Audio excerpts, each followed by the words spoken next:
with Willie Miller, Ian McCall and Liam McLeods. The 199th league meeting between these two. It's the 100th league meeting between them here at Tannadice. It's bang level when it comes to league matches between them here in the city of Discovery. Both have won 34, the other 31 drawn as the smoke billows from the away end, which is round about us, the Jerry Kerr Fair Play stand below us up high in the gantry here at Tannadice. The two sets of players exchanging handshakes on the pitch. Down there is Dundee United look to keep this excellent run of form going. They've only lost one of their last 8 games. That was to Motherwell, who seem to have the Indian shine over them, because 3 of their last 4 defeats have all come against Motherwell. The other was against Aberdeen at Pittodrie in October, and you heard Jim Goodwin talking about his surprise that his team is just about within striking distance of the Dons come the end of December. It's been a miserable 5-week period for Aberdeen. Those halcyon days of the autumn and the first quarter of the campaign are but a distant memory for them, as United look to build on the win over St Johnstone. Amy Talleen looking to bounce back from consecutive defeats as Aberdeen manager for the first time. 3 changes in the United side from the one that took the field in Perth. Babunski, Stevenson, Trapanovsky come in. Gallagher suspended, sent off late at McDermott. O'Dada and Fotheringham also out. Aberdeen 4 changes.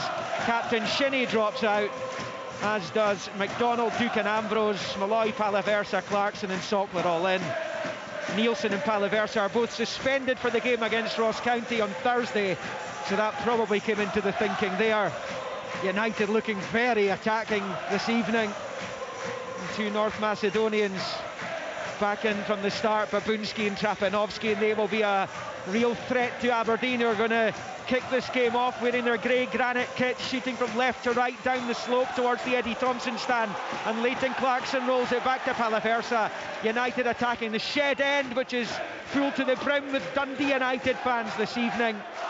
Isn't always the case when there's a big away following at Tannadice, such as last week against Celtic in the goalless draw, as they ground out a point.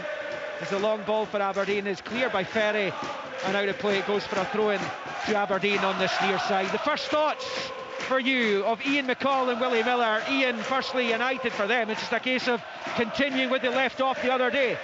Yeah, it's a very similar shape they played against Celtic, but I expect it to be implemented a little bit differently. You know, put Babunski in off Dalby, and Trapanovsky is fit again, who's very, very tricky. All the momentum with Dundee United, but this is a great Scottish fixture and go either way. And Willie Miller played in it plenty. Yes, he did. You know, unfortunately, I don't think the position that Aberdeen are in at this moment in time, going through a really torrid time after such a wonderful start to the season. Jimmy Talleen, that 4-0 defeat down at Rugby Park must be hurting. They've got to try and turn that round tonight. It was an absolutely insipid performance in Ayrshire. At least the game against Hibs, there were redeeming qualities to the Aberdeen performance, when Rubezic is in trouble already. Down the left with Dalby, rolls it out to the left-hand side. The cross from Trapanovsky cut out. Nicky Devlin, who skippers Aberdeen in the absence of Shinnie, who's on the bench, sees it behind there for the goal kick. And they have all season, Aberdeen, when they've had the ball back with the goalkeeper, they're taking it short. In recent times, teams seem to have cottoned on to that, and they are piling the pressure on the Aberdeen players when they're trying to play it out from the back, as they're doing right now with Dimitar Mitov in possession round about the penalty spot. He's standing waiting for an option, squares it to Rubezic, and it's out to Devlin on the near side. Up the line for Keskinen, who's starting the game on the right. He is better on the left. McGrath's over on the left-hand side, former United player. Keskinen's giving it away though, and now it's Babunski trying to get into a good area in the middle of the pitch. Stevenson's able to sweep it to the right of the penalty box for Middleton, who shoots over the crossbar, and that will be a goal kick to Aberdeen. As I mentioned there, this insistence on trying to play the ball out from the back. If you're going to do that, you need someone like, in this case, Toby Keskinen, to find a teammate. Liam, I'm sorry, it's just nonsense. It's absolute nonsense. You know, you're playing, the goalkeeper's playing it to a centre-back who can't really find a teammate. Neither of the 2 centre-backs are that great. I would say Malloy's a little bit better. But, you know, Jim Goodwin knows that that's how Aberdeen are going to try to start. So he's put on the high press. And what you want to do is have a bit of doubt in their mind, have a bit of doubt. So play it long to start with, get it stretched, and then perhaps you can start playing it a bit shorter in your own box. United picking up on the right-hand side, little ball from Stevenson out to the right hand for Ryan Strain, who started the game against Celtic here in shaky fashion, recovered really well though, put in a very good performance as everyone in Tangerine and Black did, as that goes out for a United throw-in level with the edge of the D over on the far side in front of the George Fox stand, and Strain is over it, bowls it short to Middleton, who started the game in the right with Trapanovsky in the left. It comes back to the full-back, Strain crosses in and it's headed behind for a Dundee United corner over on that far side. This game is starting in ominous fashion for Aberdeen, but very positive from United, Ian. It is. I mean, I totally agree with Willie. One of the things as well is that, you know, if you're wanting to play out of the back like that, the players need a load of confidence. You're not telling me Aberdeen after 9 games, the run of form they've been in, are confident enough to knock it about. All they've done is invite pressure, as we're seeing for this corner. So a corner to Dundee United, first of the game, almost 4 minutes in. No goals in these early exchanges. United trying to change that, throw back to the edge of the box for Middleton, shuffles onto the left, met by McGrath, good challenge, and Keskinen knocks it into touch for a United throw-in over on that far side. And it will be Dundee United just inside the Aberdeen half as they look to get another attack going here. Aberdeen dropping Angus MacDonald from the defence that shipped for the other day at Rugby Park, with Malloy coming in for him. It has been Malloy and Rubezic for much of the season. Touch roll back for United, Adebayoga midway inside his own half, and a square ball to Kevin Holt. Back four for the Tangerines this evening. It's now with Will Ferry, goes all the way back into his box for Holt, squares it to his goalkeeper. First time from Walton, low ball to Adebayoga on the right, out onto the touchline for Strain, and then all the way back to Jack Walton. Long ball from him, looking for Sam Dalby, who was player of the month last month in the Scottish Premiership, and he's been fouled just right of the centre circle. Free kick will go to Dundee United. And Aberdeen really struggling to string any passes together in these early stages.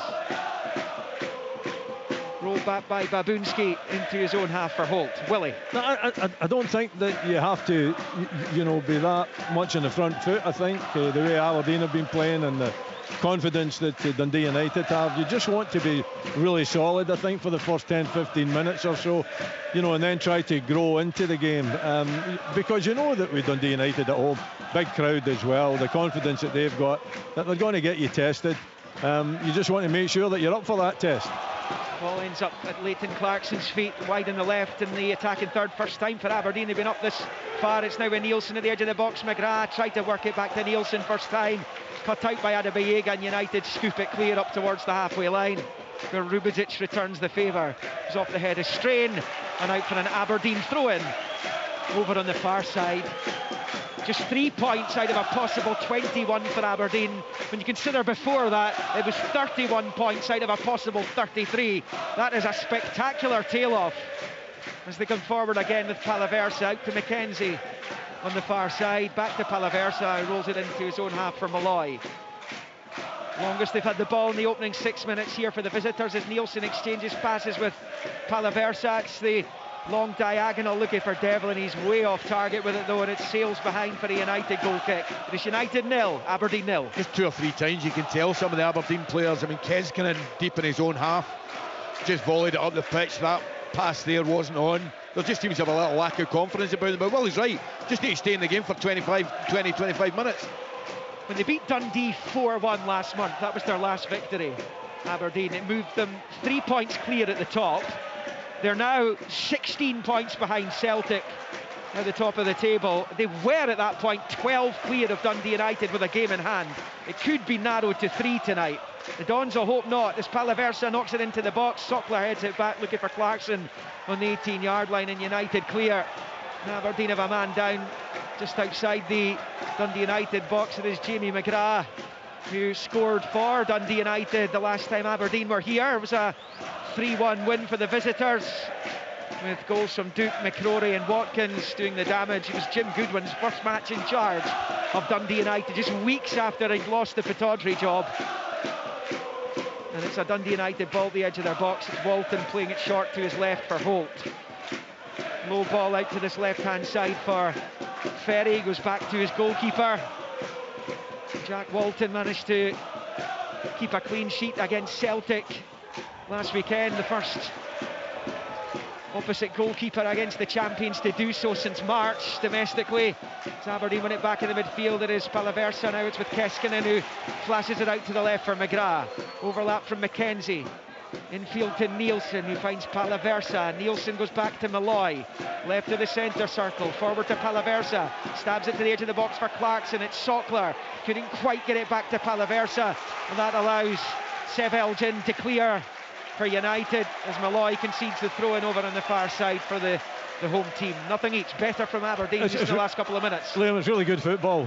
You know, it's cultured build-up. Centre-backs coming into it. Nielsen looking, you know, more refreshed early in this game. Clarkson, we know, is a quality player, and they built that up really well. A little bit unlucky that nothing came of it. Didn't manage to get a strike off at the end of it, but they need more of that, that's for sure. More possession, more confident play, more linkage, the way that they did just a few minutes ago.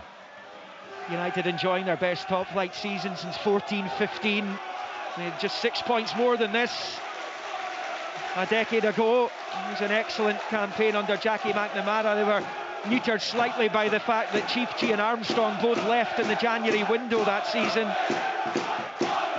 As Ferry prepares to take a throw-in down on the near side, he's just inside his own half. Bowling it up the line, it comes bouncing off Sam Dolby and out for an Aberdeen throw. It's midway inside their own half. Devlin bowling it back to Slobodan Rubidic, who's been much maligned of late. His ball comes back to Mitov. He squares it to Malloy. You do feel, with the window opening, that centre-back is going to be one of the major areas of reconstruction for Jimmy Tellin. They have been linked to the Latvia international captain, who plays for Grasshoppers in Switzerland right now. We'll wait and see if that move comes to fruition as Malloy picks up the loose ball and rolls it back to Mitov. It's played short again, and Nielsen's given it away, but he gets away with it because Malloy's in behind him to boot it clear. Woeful mistake from the Norwegian, right on the edge of his own box, giving it straight to a tangerine shirt. He is majorly fortunate on that occasion. He's trying to nothing each. Sorry, Liam, he's trying to flick it around the corner. You do in the attacking third of the park when you're trying to link with a centre forward, and he's trying to flick it around, went to straight to Dalby. That is quite incredible. You know what you've got to know who's behind you, who's to your right hand side, who's to your left hand side. When you're on the 18-yard box, you're facing your own goal. If you don't know, then don't try to play little flicks, because, you know, it's just an invitation for the opposition to actually get the opener. They had built themselves into the match still in its infancy. United started positively, but a little mistake like that, if it's punished, and pretty much all of Aberdeen's mistakes of late have been getting punished.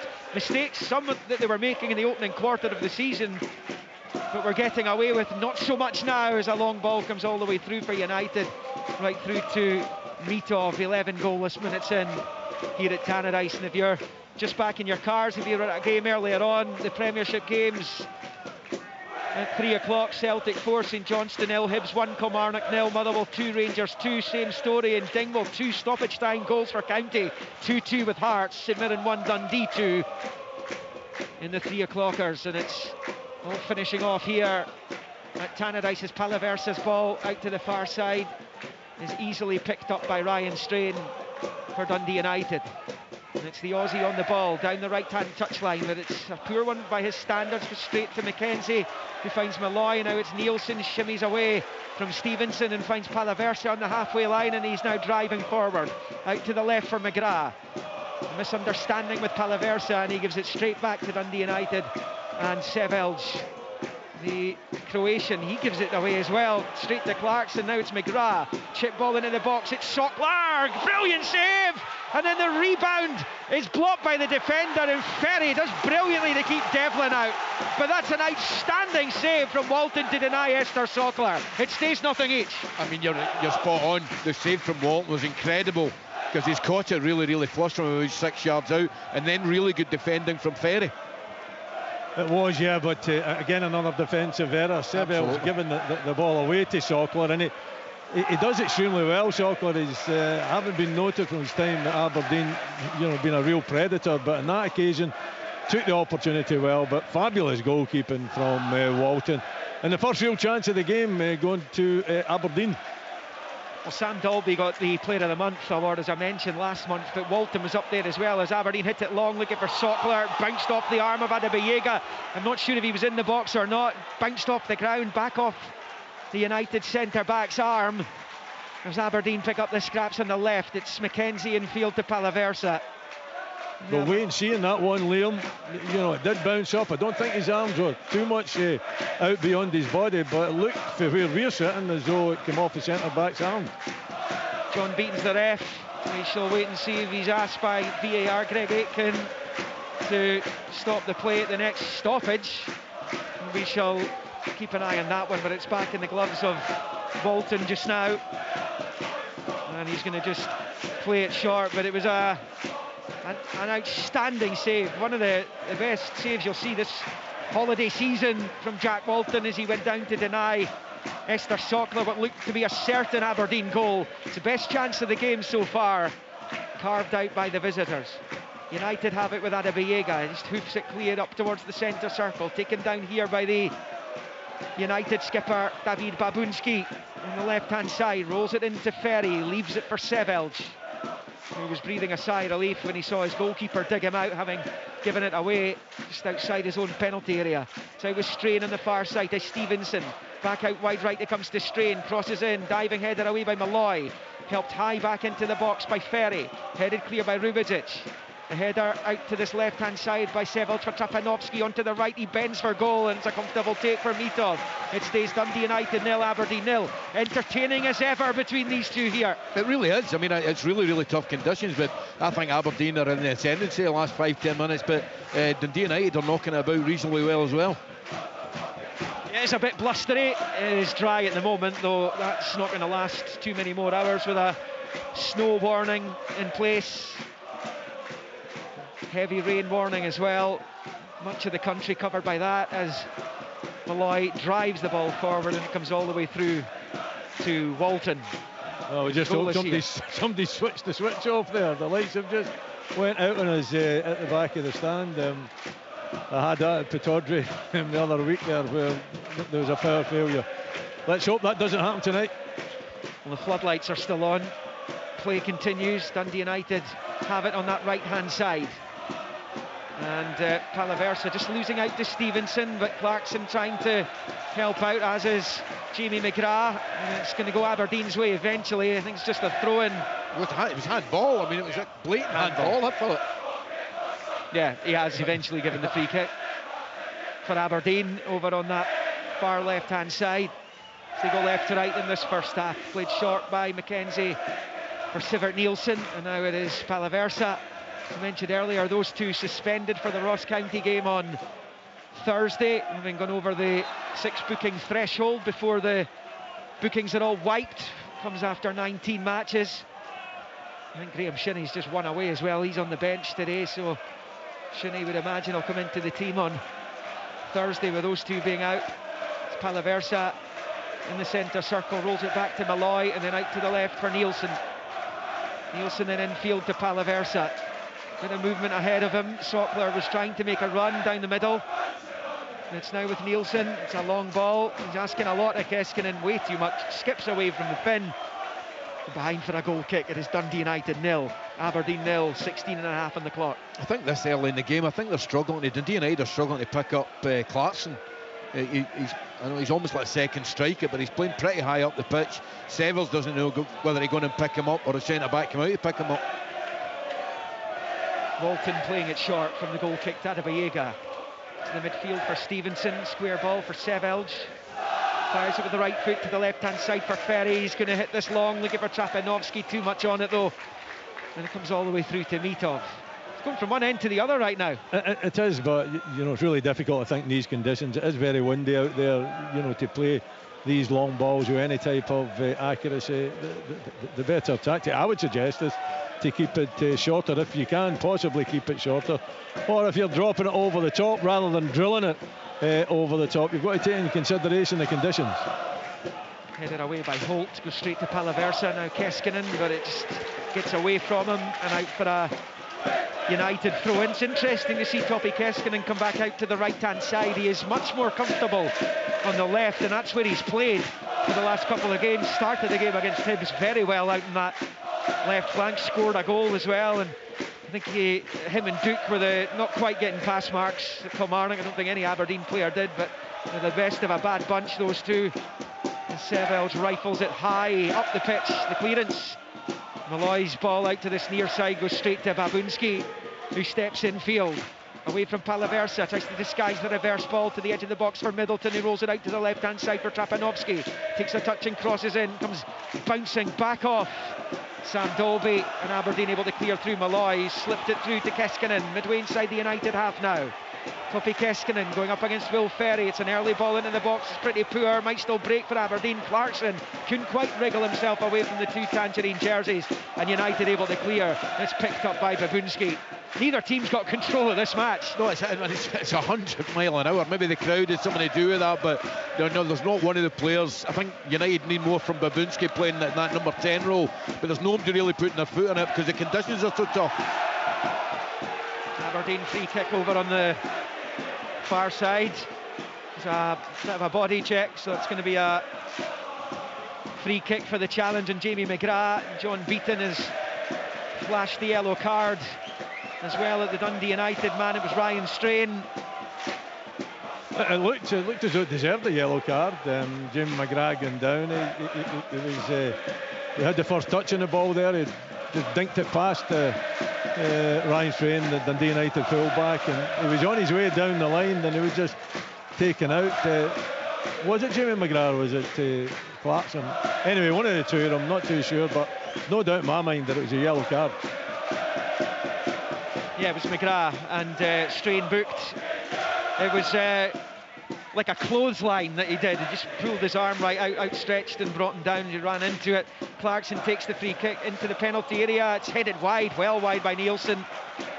Didn't look as though he was actually the one who had the clear header on goal. I think it might have been Rubičić round about the penalty spot, or Malloy. It was one of the centre backs, and it evaded Malloy and just bounced off Nielsen, who wasn't really expecting it to come to him, and it stays United 0, Aberdeen 0 on 20 minutes. But another, Ian, good example of the quality of ball Leighton Clarkson's capable of. Yeah, man, it was terrific delivery on a day like this. It's not as windy up here as it is down in the pitch, and that's a really, really hard one to defend. I think Nielsen just saw it at the very last second. I don't think he was the initial target, albeit I think Clarkson just put it into a really, really good area.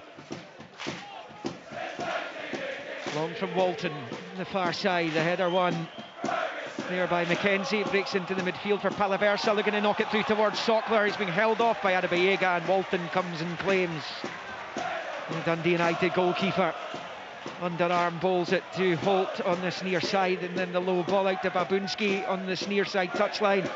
Showed too much of it to Keskinen. Palaversa has it and he knocks it through with the outside of the boot to Sockler. Back to the edge of the centre circle for Nielsen. Surveys what's ahead of him. Poor ball.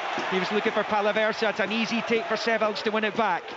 Poor ball by Babunski, looking for his compatriot Trapanovsky, and it goes out for an Aberdeen throw-in on this near side. He's been wasteful, Nielsen, again. Normally pretty accurate. Doesn't tend to concentrate on long passes, likes a little short one, but he's given it away in too many occasions. Listen, he's always wanting it. I think that's a good thing. He's always available. He'll go back, take it off his two centre backs. He'll always be lying that little bit deeper in midfield for the wide players to use him as well, but been rather wasteful tonight.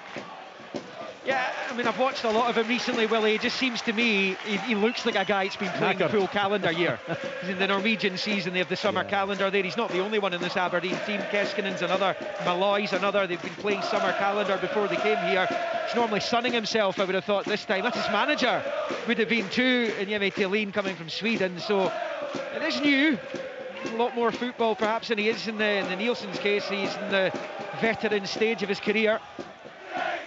It goes out for a throw-in on this near side for United.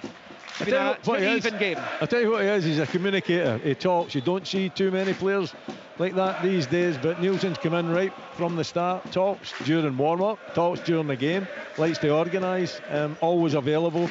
likes to play the short passes, pretty accurate with it as well. I think he's been a big influence, but I'm with you, Liam. I think he's lost the energy. I think that central midfield area has lost a good bit of its energy. Yeah, I think, this is the first time I've seen him, Willie. I've seen him on the TV, but he looks a decent player. He looks a little bit one-paced. He looks a little bit in terms of getting about the pitch.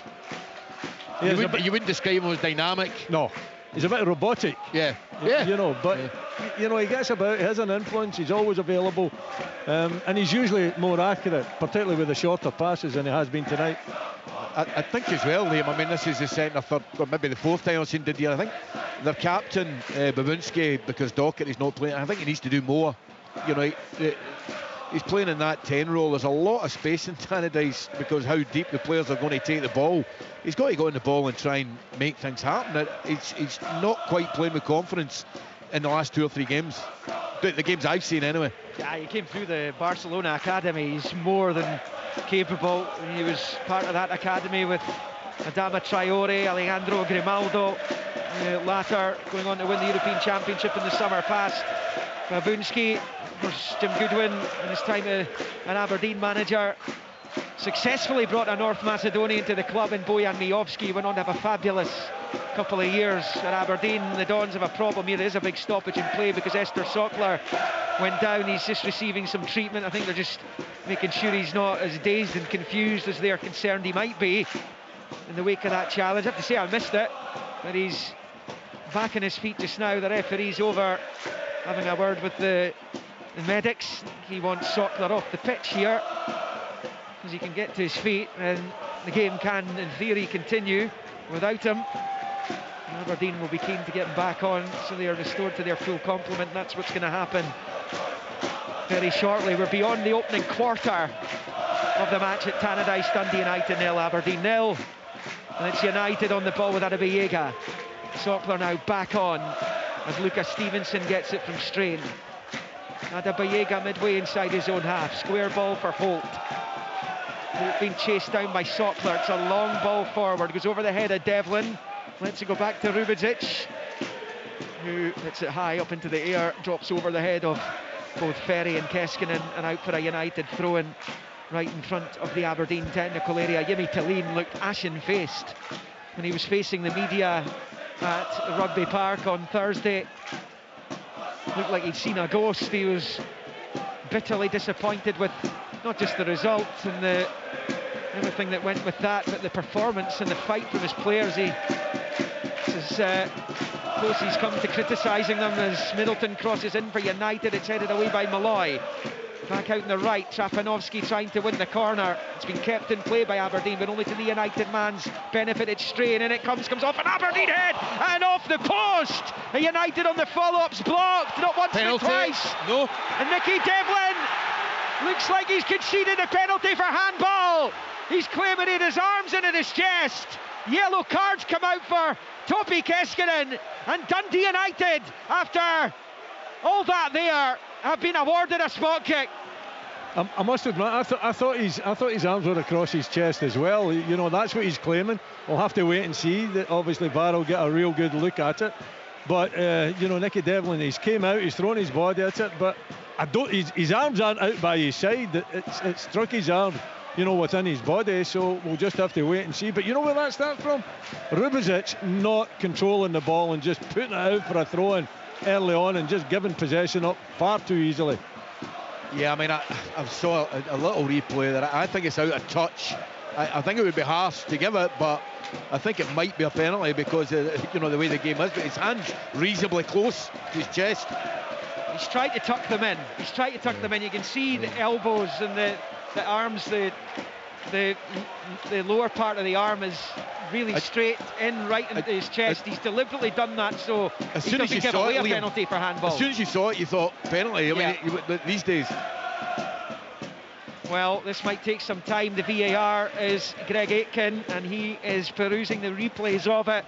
But Aberdeen, who've actually competed very well in the game in this woeful run of form, have they just conceded a penalty? John Beaton is talking to the VAR. I think it'll be harsh if it's given. I really do.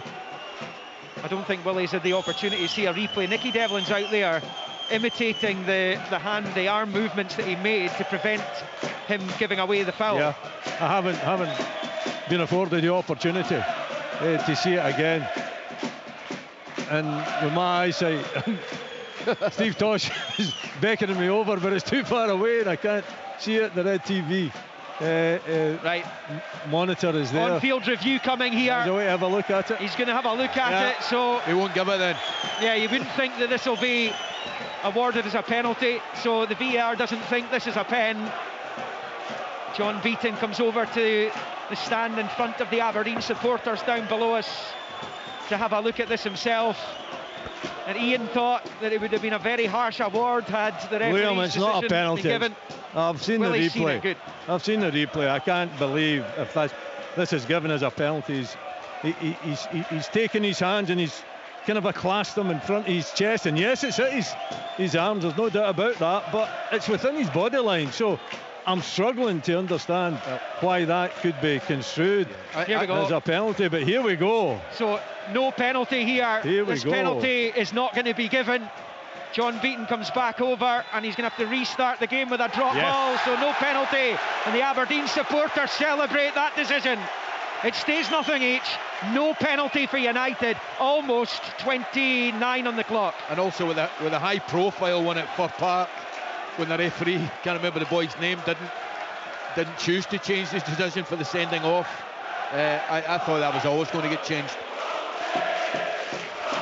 So John Beaton awarded the spot kick, came over and had a look at it and realised it was the wrong call.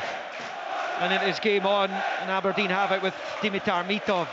It's a let-off for Aberdeen, because actually what we haven't discussed is the fact that one of their players headed off his own post from the cross that came in. There was a couple of efforts at goal. One of them was the one that was blocked by Devlin. Absolutely. Listen, they've got away with it there, because it was the inside of the post that came off as well. Could have went anywhere. Good delivery from Middleton.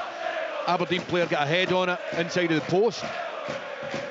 See, when you replay and look at that though, it's Rubizic. Rubizic should have easy possession. Aberdeen should still have the possession. He doesn't move his feet, he doesn't get himself in the right position, gives the ball away needlessly. Here come Aberdeen up the other end. Clarkson trying to make something happen. It's bounced between two United defenders and cleared by Ferry out for an Aberdeen throw-in on this near side. There's plenty drama in the 3 o'clock kickoffs. We've had some here tonight already. No goals as yet though, as Devlin bowls it back to Rubizic. All the post-match reaction to those 3 o'clock games available at the website bbc.co.uk/sportscotland. A 4-0 win for Celtic at home to St Johnstone. Hibs grinding out a 1-0 win over Kilmarnock. It was 2-2, Rangers coming from 2 down at Motherwell to get a point. Ross County doing likewise in second half stoppage time at home to Hearts. And it was 2-1 Dundee at St Mirren as United come down the left with Trapanovsky left of the Aberdeen box. Good challenging back there by Palaversa and Devlin, and he's won the throw-in as well off the United man. And Aberdeen throw-in level with their own 18-yard line on this near side.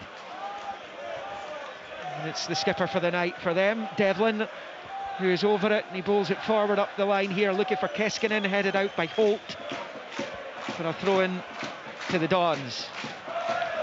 I made Nicky captain when he was 20 at Area United, just a 20-year-old, and he was absolutely fantastic.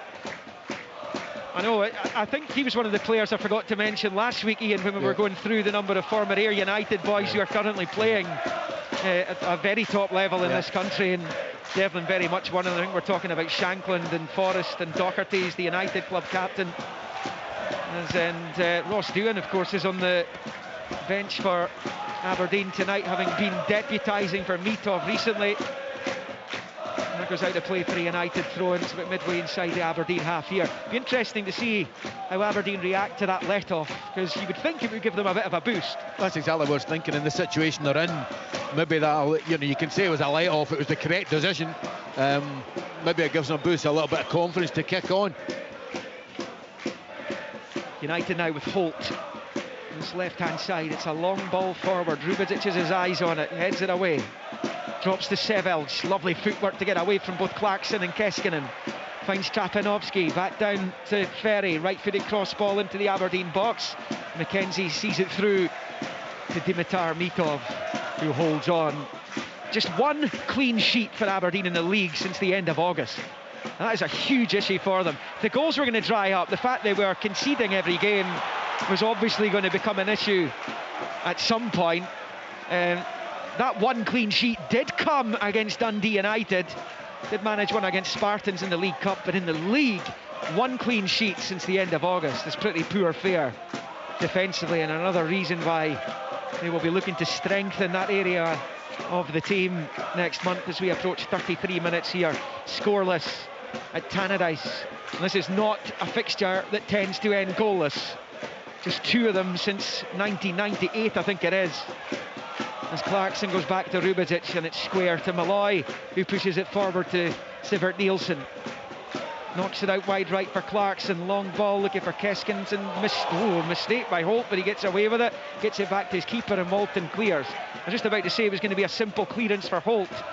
It wasn't so much, as Malloy is to chase back towards his own goal. Stabs it back to Mitov. Dalby pressurising him. He goes to Malloy, stabs it out for a throw-in to Dundee United on the far side. It's the United fans' turn to roar over there as they try to get their team going. Dundee United have it. Middleton rolling it back into the midfield, where Sevels moves it back into the centre circle for Holt. Adebayega with the long ball forward. Devlin is behind it, and he has to clear his lines. Didn't fancy knocking it back to his goalkeeper. It hasn't gone out of play, actually. Babunski keeps it in play on this near side. Back to Ferry, bends it in first time. The header from Rubezic goes back towards his own goal, and Mitov clutches onto it. But I'm assuming Slobodan Rubezic hasn't meant that, Willie Miller. He just needs to think a little bit more about his game. He's got an awful lot going for himself, Rubezic, but he's rather rash at times, and he doesn't get his body in the right position, you know, to deal with crosses, or, as I was saying, the one that came off the post, he just didn't get his feet right down the right hand side. He should have been able to keep possession. What are his plus points then, as a man who performed in that role for many years to great acclaim? It'd be perfect for me. You just tell him what to do, just organise him, just, you know, lift him and lay him. Alec. He's exactly like the big guy when he was younger. But no, I just think he needs maybe a bit more experience beside him. He gets dragged away into midfield, Liam. You know, he picks up a striker, and then he gets dragged away into midfield, not realising that the real danger is not the midfield area, it's in behind you. So he's got a lot to learn. I think young Malloy beside him. Malloy's only, 22, I think, isn't he? Round about that. So he 21, Willie. 21. He's still a youngster, Malloy. So you can't expect too much from him. I think he's done really well this season. Oh, sorry, no, 23. Sorry, 23. Willie, 23. He's just turned 23. Yeah. Here come Aberdeen down the left-hand side of the United box. Haven't been in there too often in the last 10 minutes as they struggle to get past the United defence, and it goes out of play eventually for a throw-in. Malloy's United on the far side. He's quite small, Malloy, centre back. Well, he looks it from up here, doesn't he? Certainly doesn't look 6 foot. I'm not sure just how tall he is. I don't think he'd be that far off it though, Ian, would he? I mean, he's got a very good left foot. He's reasonably quick. Yeah, not the best in the air because of that lack of height, but a decent prospect, I would suggest. United, actually, was a free kick they were eventually given. They've given it away. It was up towards Sockler, then the touch from Keskinen does take it out for a United throw-in over on the far side. Nothing each. 9 minutes left of the opening 45 here. Who's the happier manager? I think they're both reasonably happy. I mean, you know, obviously Jim Goodwin will not be happy because his team didn't get a penalty, but it was the right decision. I think Aberdeen for 10-15 minutes started to play okay, but they look like a team that's going to cut their own throats at times. It's been a huge problem for them as Middleton's flagged offside. He's going to play on though. It's saved by Mitov, not once but twice. Absolutely incredible. Middleton with the initial effort saved by Mitov, and with the goal gaping, Trapanovski's header kept out by the Bulgarian. Now the referee, the assistant on the far side, put the flag up, and it was almost as though he thought, oh no, I've got to wait until this move is completed. But then after it all finished and United had their 2 bites of the Aberdeen goal, 2 brilliant bits of goalkeeping, there was no offside in the end. It was great goalkeeping, but Trapanovski's got to score. The goalie shouldn't have a chance to get that. He's got to knock that into an empty net. I mean, the linesman's flag from here went up really, really quickly, and I think some of the Aberdeen players stopped. Yeah. It's poor, it's poor officiating, isn't it, really? Because, you know, that has an effect. You see that going up quickly, you do have the natural instinct of stopping, and it could have easily ended up in the back of the net. I mean, if that goes in, it would have been very interesting to see what the Aberdeen reaction would have been, and if VAR gets involved, and that what would potentially have been an officiating error. Well, it would have been, because the assistant over there in the far side, Stephen Traynor, had the flag up. The Aberdeen player stopped, Middleton didn't, and he saw his effort saved by Mitov, and then, as Ian was saying, Trapanovsky has a glorious opportunity on the rebound, and here they come again, United in behind Sam Dolby. Malloy reacts really well this time, slides in and puts it back to Mitov. He'll clear it low to Palaversa, forward to Clarkson. United had players up, Aberdeen looking to hit them on the counter here. Now it's Jamie McGrath on the left hand side, attacking the final third now, steps in field, looks to play it into Clarkson to McKenzie, little dink backs cut out, and Aberdeen have their first corner here over on the far side. 0-0. Good play, but you felt that, I don't know if it was Clarkson that received the ball in the box, could maybe have done something himself and went to strike a goal, but it was really good play from Aberdeen. It was Clarkson. Yeah. I'm with you in that. Yeah. I think he's in the box. It's not a wide angle. He could easily take a touch. Needs to get quick enough feet to get a strike off himself. It was all too tight for what he was trying to do, but Malloy did extremely well, did he not? Managing to stop the initial attack. In comes the corner, swept in towards the back post area. United head clear, headed back into the box, but there's a foul there. It was two Aberdeen players barging into Babunski, I think it was, and United have a free kick not too far outside their own penalty area. It is United 0, Aberdeen 0 here at Tannadice. Nothing in the game, Ian. Nothing in the game. No, absolutely nothing. But I was just talking about Malloy, asking Willie about him, but you know, it looked as if Dalby was just going to nudge him out of the way there, the difference in size, and Malloy, to be fair to him, got right across and got the block in back to his goalie, and that's where the good move for Aberdeen started. Jack Walton over this free kick for Dundee United, deep inside his own half. Long ball with the right foot down the far side, helped on its way by Dolby for Middleton. On the right, gets it back to Dolby. Good move by United down the right. It's fired across the 6-yard box, and Devlin clears. Wonderful ball in from that right-hand side, and it's begging for somebody in Tangerine to tuck it home. It stays nothing each. United, though, have a ball over on the far side. I just thought for a minute that Rubizic was going to get his toe on it, because he goes to the near post, he slides in. He's not getting it. If he just gets a little touch in that, it ends up in the back of the net. Fortunately, from an Aberdeen point of view, that didn't happen, and Devlin was covering behind him to clear. United throw over on that far side, it's bowled high into the box. It's going to break back to Ferry on the far side, rolls it to the right angle of the box for Middleton, looks up at the penalty area, drifts the ball in, headed away by Rubizic. A good header this time. Keskinen chasing it down. United trying to get back in numbers here. It's Topi Keskinen driving forward. Sockler's been brought down off the ball. Here goes Keskinen. He's up into the penalty area, and he runs into Kevin Holt, who stood his ground well, and United are able to clear. Just didn't release the ball in time as Palaversa brings his man down on this near side. Trapanovsky, and United have a free kick. It's 0-0. I mean, I know Kevin Holt's one of my old players, and he was excellent for me, but it's refreshing. He's not the quickest, but he's been outstanding recently. His reading of the game, obviously he's naturally left-sided, he's composed. It just shows you, maybe even when you get at this level, you don't always need to be lightning quick. Listen, of course it helps, but you don't always need to be. He was a left back, wasn't he? He started at left back. He was a left back over the road at Dens when he was at Dundee. He's just got better as the year. He kind of knows the game a lot better now. He's got better the last 3 or 4 years, I think. It is to Dundee United's benefit. Jack Walton will take this free kick for United. Jimmy Tallene down there having a word with the fourth official. Walton clears with the right foot down this left-hand side. Flicked on by Dolby. Devlin trying to get there ahead of Trapanovsky, which he does. He goes down. The referee doesn't say free kick. In fact, he is now. It's going to be a free kick to Dundee United. It's a clumsy shoulder charge by Slobodan Rubizic, which results in a Dundee United free kick left of the Aberdeen box, round about level with the 6-yard line. I thought it was a really rash challenge. I thought it could have been a booking. Real rash challenge. You'll see many more of them, Ian, if you watch Aberdeen regularly. That's what I'm saying. He needs to think more about his game. He needs to slow up there, doesn't he? Yeah, he does. He just barges in. And it's a free kick in a dangerous area as well. Oh, absolutely is. And United have got players 1, 2, 3, 4, 5, 6 in and around the 6-yard box here. Aberdeen are practically defending on their goal line. 2 United players over the free kick on this near side. Will Ferry takes it, he's rolled it low, it's dreadful.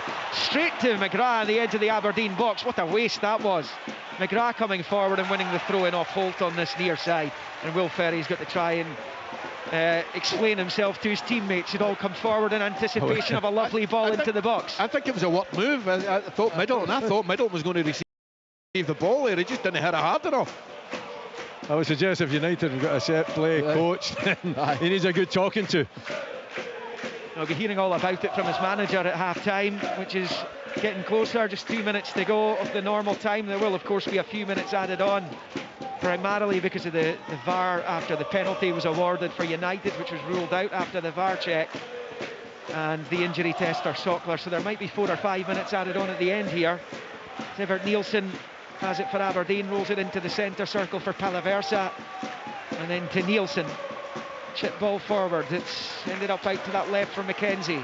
Clarkson goes in the overlap. It's Jack McKenzie using Clarkson, level with the penalty spot. His cross cut out well by Ryan Strain, and that bounces out for an Aberdeen throw-in on the far side, which Clarkson takes quickly for Palaversa. Thought about the ball to Nielsen, instead he plays it out to the left for Clarkson. Chip ball into the area looking for Keskinen, headed away by Adebayega. Taken down well by McGrath at the left angle of the box. Back to Palaversa, who finds Nielsen. Pushes it forward here for McKenzie. He's lost it though, and United have it back, and Babunski flashes it out to Ferry on this left-hand side. Steps away from Keskinen, looks up to switch it from left to right there for Glenn Middleton, who takes it down. Right-hand side chance perhaps to cross here. He's attacking the Aberdeen box, shoots at goal, it's blocked. Second chance for Middleton. Good save, Mitov. He tests the Aberdeen keeper again. Does Middleton, he pushes it away. Mitov, it's another excellent save. He's had to make 3 or 4 outstanding saves in this first half. Jack Walton had one early on from Sockler, and it stays Dundee United 0, Aberdeen 0. 5 minutes being added on at the end of the first half, and we are just about to go into the first of them. That goes out for an Aberdeen throw-in down by the corner flag over on that far side. It's a sensational switch of play though, isn't it, from Will Ferry out to Middleton in the first place. And you know, this is where Aberdeen can get found out. Jack McKenzie's up there just outside the box, he gives the ball away, it comes out to the United left hand side. It's a right away transfer to where Jack McKenzie should be. He's 40 yards ahead of that, and Middleton's in, you know, with a real chance of causing problems in the Aberdeen defence. It's Malloy again that has to put the challenge in. Aberdeen have it with Nielsen to Clarkson, out to the left-hand side for McGrath. He was relegated with Dundee United a couple of years ago, a couple of seasons ago, it was last year. As Devlin picks up on this near side, forward to Keskinen, back to Nicky Devlin, forward to Sockler, first time out right-hand side for Clarkson. Clarkson in field for Palaversa. First time ball into the box is headed away by Stevenson. Loose ball breaks to Babunski, who heads on for Dalby. He's managed to work it out to Trapanovsky. Babunski's running forward, so is Dalby. Trapanovsky is to check, back facing his own goal, and rolls it back into his own half for Ferry. And that ends the hopes of a quick fire counter there by Dundee United. Nothing each at Tannadice. Adebayega, short ball to Stevenson. Gets it back from Adebayega and squares it to Holt. How's the back four look for you so far, Ian, for United? Yeah, I mean, I was just thinking the out with Ryan Strain's nuclear 45 minutes he had in the game we saw. I think they're very, very strong at full-back. I think they're decent defensively, they narrow up well, but I think they get forward really well, both Ferry and Strain, and I think they look reasonably comfortable. I think Adebayego's done okay coming in for Declan Gallagher. And Kevin Holt plays most weeks, so I think they've defended really well. The fantastic goal that he came in, Walton, one terrific save. Other than that, he's been quite quiet. Rubicic was in a poor position again there, and like once more Gavin Malloy is in behind him to clear. He mistimed his attempt at heading it forward. He's eventually gone out for a United throw-in on this near side. I think United have edged it, haven't they? You know, late on particularly, and the opportunities and the chances that they've had. A little bit unfortunate perhaps not to be in the lead. Although Aberdeen have had their moments, I thought, you know, before the last 15 minutes that it was quite even the game, and Aberdeen were looking okay. But I think United, when you reflect back on the first 45, it's been United that's been on top. Yeah, since the penalty, actually. Yeah, absolutely. Over, I mean, I think Walton has made the best save of the first half, but it was absolutely outstanding. But Dundee United have certainly had 2 or 3 really decent opportunities. The one from Trapanowski, Mitov shouldn't get near it, it should bulge in it. Here come Aberdeen down the left-hand side with McKenzie. Ticking through first half stoppage time here, and McKenzie trying to at least win a corner. It's not quite gone over the line. Aberdeen keeping in play with McGrath on the far side, gets the ball into the box. Sockler flicks for goal. Little back heel, and it's Walton anticipated where it was going and flops down onto it at his right-hand post. And it stays United 0, Aberdeen 0 with 2 of the 5 minutes of stoppages to play. That's probably all he could do. You know, I think he's beyond the near post. Maybe he could have timed his run a little bit better. The low cross in for McGrath's, you know, a decent one, but difficult to get it in target. A little flick towards the near post, and it's a hopeful effort in goal, but I think it was all Sockler could do. Well, Aberdeen have been behind at the break in the last couple of matches to ensure that they are at least level at the break here at Tannadice. United have in the midfield with Babunski, chests it to Stevenson, high ball with the right foot down the right hand side. Sam Dalby loses out to the challenge of Malloy in the pick up by Nielsen. It's now with McKenzie on the far side, back to Malloy, who squares it to Rubidzic. Low ball out to Devlin on this near side. Hasn't looked fully fit recently, Nicky Devlin. Down the line, Clarkson looking for Keskinen, gives it away though, so too do United. Now Keskinen trying to get the break off Stevenson, comes off Stevenson last and out for an Aberdeen throw-in on this near side. We're in the final minute of the 5 that were added on at the end of the first half. Goalless. United clear through Holt, Sevelj nicks it forward looking for Babunski. Rubidzic gets the touch first, then played back forward by Stevenson, who was fouled, and Dundee United have a free kick just beyond the midway point of their own half. And it's looking like a goalless first half. Dundee United might get one last opportunity. It's a long ball from Will Ferry with a left foot, looking to get it to the right-hand side of the box. Middleton chasing, challenging, and it might well be a free kick that's been given in the end over by the byline as he wipes out McKenzie. It will be an Aberdeen free kick, and that's about it, Ian McCall, for the first half here. Yeah, I mean, I think, as Willie said, I think Dundee United, I wouldn't say they've dominated the game, but I certainly think they've had 2 or 3 really good opportunities, and Jim Gooden will be disappointed they're not maybe 1 goal up at the break. I think Aberdeen have had their moments, but they seem to invite pressure, and Malloy on 2 or 3 occasions after me calling him a midget has done very, very well, and covered his other centre-back really well. There is the half-time whistle from John Beaton, so no goals at Tannadice in the late kick-off here in the Premiership. The managers, Goodwin and Telleen, making their way off to our right and down the tunnel at Tannadice. Dimitar Mitov's been the busier goalkeeper. The big dramatic moment was when John Beaton pointed to the spot, awarding Dundee United a penalty for a Nicky Devlin handball. But after the VAR check, Greg Aitken advised John Beaton to come over and have a look at it, and he reversed his decision.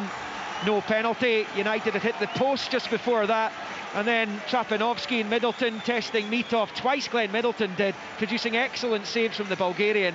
All that coming after Esther Sockler looked like he was putting Aberdeen in front early on, and but for a quite magnificent save down low by Jack Walton, he probably would have done. But at the interval at Tannadice, it is Dundee United 0, Aberdeen 0. On digital radio, online at BBC Sport Scotland, or play BBC Radio Scotland Extra on your smart speaker or BBC Sounds. This is Sports Sound. There's no substitute.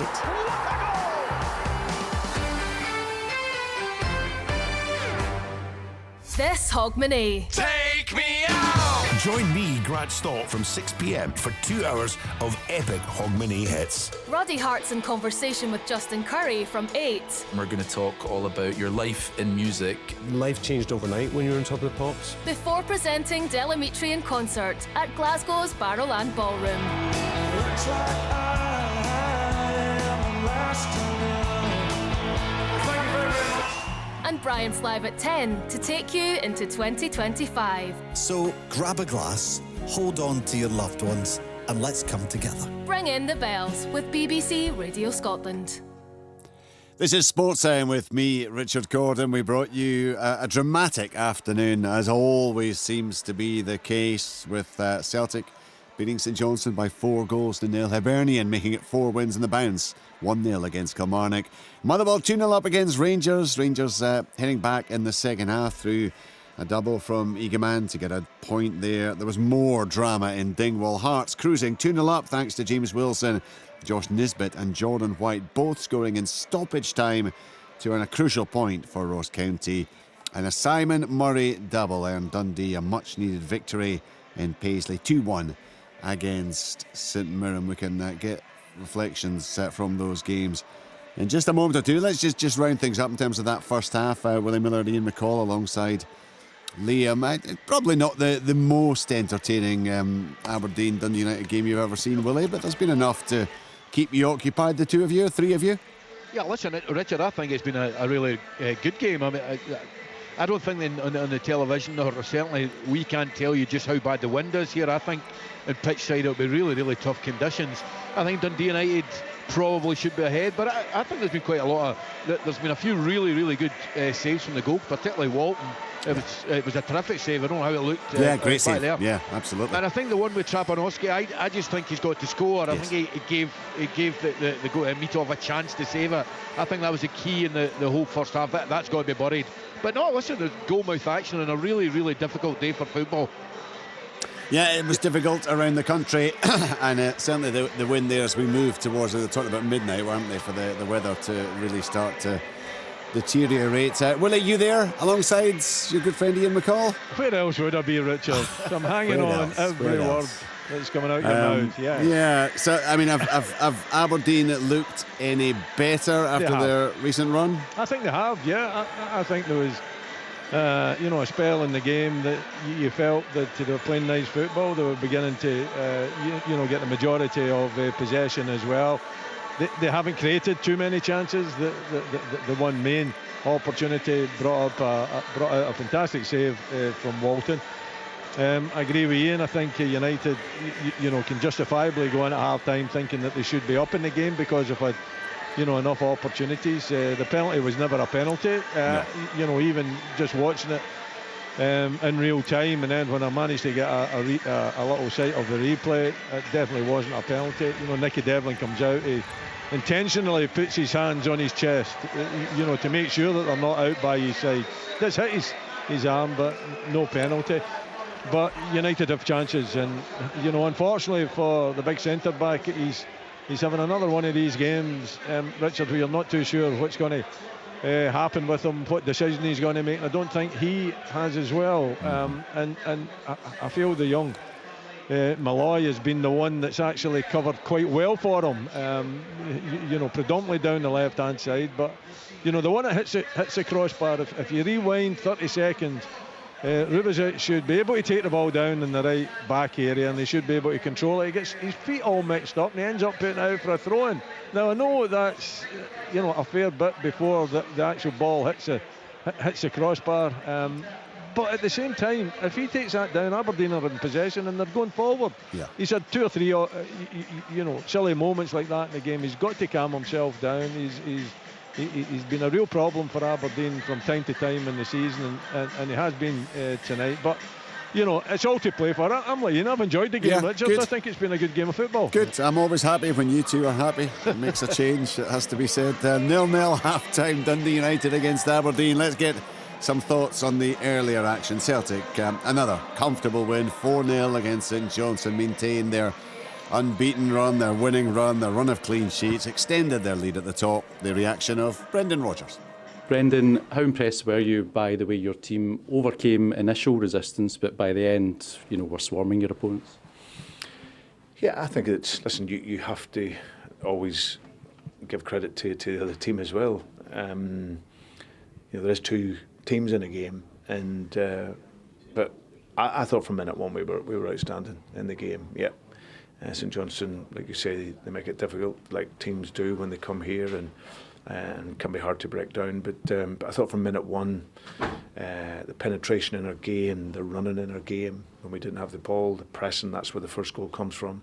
We get back in, we double up, triple up around the ball, and then we can go and exploit the space. But I thought overall, from the first to the 94th minute, I was so pleased with the performance level, purely on a mentality perspective. Focus in the game is good, the effort in the game is there, and we kept going right to the very end.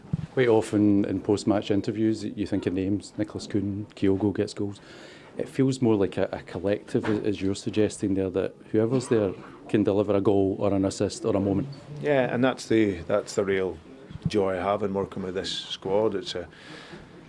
Our approach is very systematic, so they understand how we play, how we work, what the demands are when you come in to play in the positions, and the guys then go in and give everything to producing the performance. So yeah, I think we've seen that today. We talked before the game about 2024 as a totality and some of the stats in there. I think at this stage you've scored 52 goals of this season. You've conceded 4. You're now 14 points clear in the league. That's incredible. Not bad for a team that doesn't play attacking football. That plays very slow and tempo isn't there. So we're doing okay. What is, when you look at the position you're in, you're heading to Ibrox on Thursday. Clearly that gap is going to be analysed and people will say you've basically got this title in your grasp already. Do you feel that at all? No, I never feel that. We're not even at the halfway point. I think Thursday marks the halfway point in the league. But what I can say is that when you're in this position that we're in, and what 2024 has brought us over the course of this 12 months, then I can only give a huge testament, firstly to the players, because of the work, the concentration, the mindset that we drive every single day, and then for them guys to carry it into the pitch. They know they're in a safe place within our culture because they know that they can lose games, but we always ask them to take risk, and if we do, then we can lose a game doing it the very right way. But they have been absolutely brilliant over the course of this year, and also the staff here. The staff work equally as tirelessly, both at the training ground and at the club. So I do really think when you look at all the numbers and all the stats around it and the football that we've played, then this will be one of the exceptional years in the history of Celtic. And I can say that not just as a manager, but as someone who's followed this club all my life. And so it's great for the supporters. They see the team and they see how hard they're working. We can now recover. And as always, I'm always really excited about these games. Brendan Rodgers, every reason to be very, very happy indeed with 2024, and you suspect 2025 might not be too bad either, given the way his team is going. As things stand, still on course to emulate that invincible season the first time round when he was in charge. Anyway, Celtic, 14 points clear at the top. Rangers still there right now. They had to battle back for a 2-2 draw at Motherwell this afternoon. Reaction now from Philippe Clement. Philippe, what's your assessment of that one? That we throw away the points like we did against St Mirren ourselves, with conceding 2 really poor goals, and because of that chasing the game, what we did, and what we did with creating enough chances, with scoring also 2 goals, but not the third one, to get us over the line and to get the 3 points. So it's after the points against St Mirren, again 2 points that we throw away ourselves. You spoke after that St Mirren game and ahead of this one that you needed to start games better, you needed to be stronger in the opening 45 minutes. Why were you not able to do that today, do you think? I think we did that because we have, after a few minutes, a really open chance with Cyril, and if you go in front there, it's a different game. But in the first half, we concede 2 goals that we can never concede in that way. Like this, you put yourself backwards against the opponent, and you make it yourself difficult. That's the main part. We went enough times on the other side. We had really good chances. We had really good opportunities. We scored 2 good goals. But if you need to score every time 3 or 4 to win a game, and I only speak about the last 2 games, because the weeks before we were solid, we were defending well against top teams like Tottenham, against Celtic, and also the games before we were solid in that way. But now the last 3-4 days we're not showing that. So that's a point that needs to be much better. Like this, you cannot score every time 3-4 goals to win games. Further disappointment for Rangers ahead of that meeting with Celtic. That's coming up, of course, on the 2nd of January at Ibrox. There was real drama up in Dingwall earlier. Hearts 2-0 up, looking like taking the 3 points. Ross County with 2 goals in stoppage time to earn a point and to ensure that they remain above Hearts in the table. And Neil Critchley spoke to Ian Auld afterwards. Neil, a tough one to take at the end. Yeah, a crazy 2 minutes has cost us 3 points. Until 96 minutes, it's been a really good team performance in obviously really difficult conditions for both teams. We produced 2 moments of quality. We're in front and we're looking comfortable. But for not defending the penalty area on 2 occasions right near the end of the game has cost us 3 points, and to say that is hard to take would be an understatement. Yeah, because you're in command for large periods of the game. I suppose the disappointing thing is when it gets to 2-1, you aren't able to see it out. Yeah, we should do. You know, the game's never over until it's over. And for 96 minutes, it's been a really good away performance. We've produced 2 moments of real quality. Brilliant for Jamesy to get 2 goals. And we're comfortable. The game should be over. And we don't stop the ball coming in the box well enough. And we don't defend the penalty area well enough, which we'd done very well until that moment. So to come away with 1 point feels like a defeat. That was Neil Critchley, and you can understand why he feels more that was a game they lost rather than took a point from. Incredible excitement at the end, and Ross County once again involved in so much late drama. Don Cowie give us his thoughts as well. Don, we've had we've had some late drama here this season at the Global Energy Stadium, but to talk to us about your emotions at the latest late drama. Well, it was incredible. You know, it was a really difficult game. Another, really challenging day weather-wise. We give Hearts the initiative really early on in the game, which allowed them to play with a bit of freedom, with confidence. And we did the exact same at the start of the second half, and it was a real mountain to climb. We weren't really creating any opportunities, but the boys showed great character. They kept going. I spoke about it with the weather. We didn't have to complicate it. It was about putting it in the right areas. And, we do it twice in the 96th and the 99th minute. Put it in the right areas and we're alive onto the second ball. And, we managed to get a draw out of the match. Certainly did. He's sounding a lot calmer than I would imagine that he felt about 15 minutes before that interview was recorded. Astonishing scenes in Dingwall, and a 2-2 draw between those two elsewhere. Dundee winning 2-1 in Paisley. Simon Murray getting both goals on to 11 for the season. And there was a first of the season for Nectarios Triantis as Hibernian beat Kilmarnock by 1-0. So up from the bottom at St Johnstone 14, Hearts 17, Ross County 19. It's Kilmarnock 21, Dundee 22 and Hibernian 24. Motherwell and St Mirren both on 27. Dundee United 28 and Aberdeen 34 currently.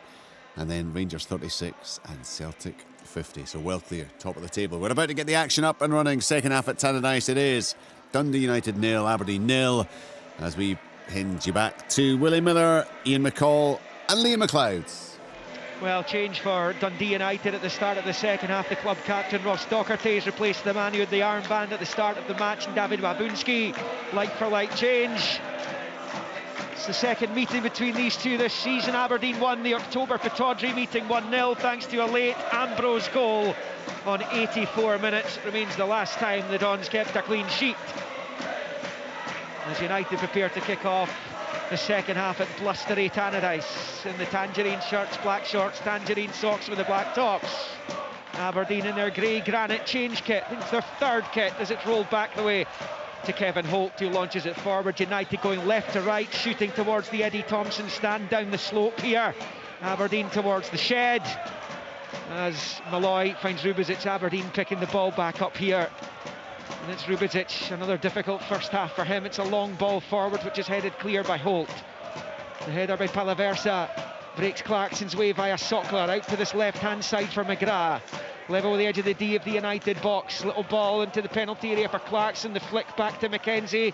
Picked up at the left angle by McGrath. Bends it in. Easy header away by Adebayega though. Devlin chasing under pressure from Trapanovsky. Rolls it back to Palaversa. Misunderstanding with Devlin, and it's a loose ball which will be swept clear by Will Ferry for Dundee United up towards the halfway lines in the midfield. Aberdeen are going to get a free kick for a foul by Dalby on Rubezic. Walton in goal then for United with Strain, Adebayega, Holt and Ferry across the back. Doherty now in with Sevelj and Stevenson, Trapanovsky, Middleton and Dalby. Aberdeen with Mitov in goal, Devlin, Rubezic, Malloy and McKenzie, Palaversa and Nielsen, Keskinen, Clarkson, McGrath and Sockler. It's the Dons on the ball here with Malloy on the halfway line. Rolls it out to the left along the grass for McGrath. It's a chip ball looking for Leighton. Clarkson stabs it back to Sockler who shoots. Blocked by Adebayega. United clear. Only as far as Nielsen looking for Keskinen. A little touch out to Devlin at the right angle of the United box. Low ball in is cleared by Ferry. It breaks to Palaversa who stabs it back into his own half for Rubezic. Aberdeen looking to start the second half positively here. And it's with Antti Palaversa. The Croatian finds Malloy left of the centre circle. Low ball to McKenzie on this near side. Infield to McGrath. McGrath now level with the 18-yard line. Bends and in. Adebayega's touch takes it straight back to his goalkeeper. Any more power on that and Walton might have been in trouble. It's 0-0 in the early stages of the second half. It's been a good start from Aberdeen. The visitors certainly up for it. You know, the first few minutes taking the game to United. Good cross into the box there as well. Adebayega struggled a little bit to understand or realise what he should be doing with that. I think his positioning was poor, but fortunately for him there wasn't that much power and just went back to his goalkeeper quite timidly. But Aberdeen certainly on the front foot. Chance for Aberdeen if they win this to go back to second place and leapfrog Rangers after they followed up defeat to St Mirren with a draw at Motherwell today, albeit they came from 2 down to do so. United have it with Middleton. It's a poor ball straight to Nielsen. Palaversa couldn't find McKenzie with his dummy though, and United have it back with Middleton, who goes to Strain, who goes back to Adebayega. As far as goal scoring is concerned, Dundee United have been a second half team this season. They've scored 20 in the second half of league games compared to just 7 in the first half of Premiership matches.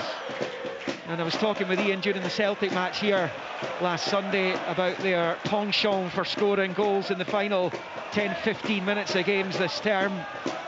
They've turned potential defeats into victories in that sort of time. So United very much a second half team this season, but many who have watched Aberdeen this campaign would say that they too have been better in the second half of matches than they have in the first.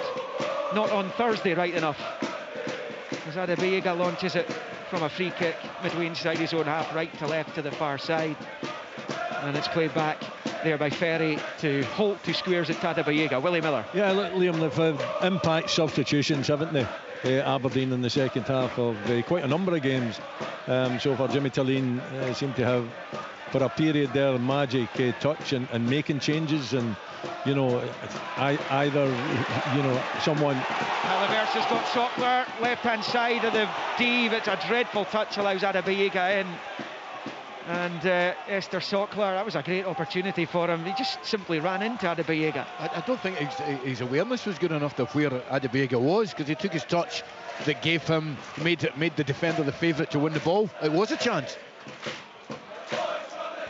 Yeah, I mean, he probably didn't need to try and take it out to the left-hand side of the D. If he just continued through the middle, he would have been in between the 2 centre-backs. And it's back with Jack Walton. I'm delighted that Adebayega was there. He plays it short to the aforementioned. Knocks it into midfield for Lucas Stevenson, who's got a bit of space here in the centre circle. Rolls it to his left for Sevelj.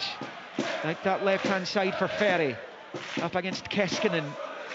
Moves it back infield to Sevelj. Into the box comes the long ball, headed away by Malloy.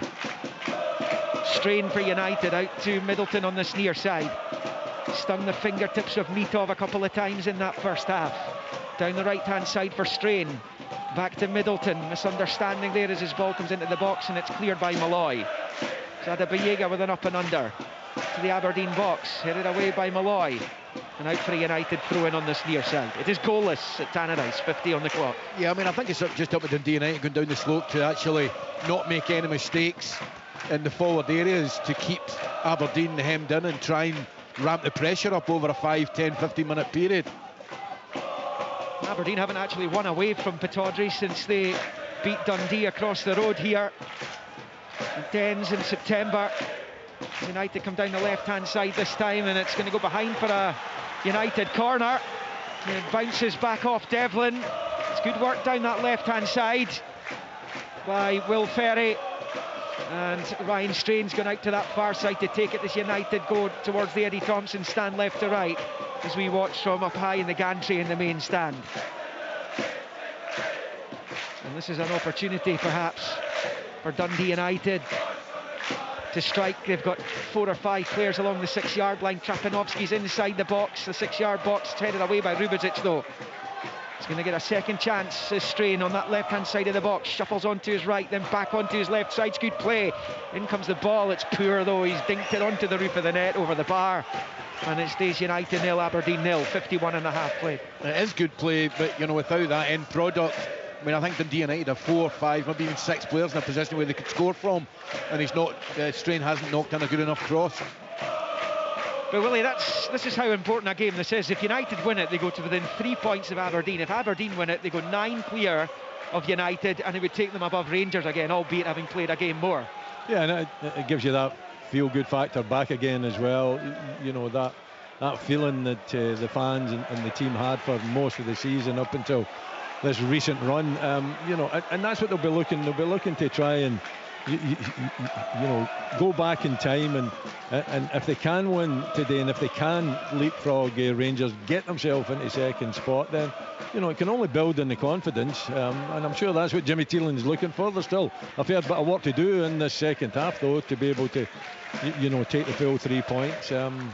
There's been chances created, that's for sure, but none of them taken as yet. It's been a tight game, but United have had the better opportunities in the match. I think Ian at half-time was able to see a replay of Trapanovski's rebound effort, which he headed for goal and Mitov saved. But you've seen the replay and it's confirmed your belief that he should have scored. Yeah, it was a sitter. I mean, listen, Mitov's done really well to make up ground, but he had another yard and a half of the goal he put into that would have given Mitov no chance. That was the real chance of the half, I thought.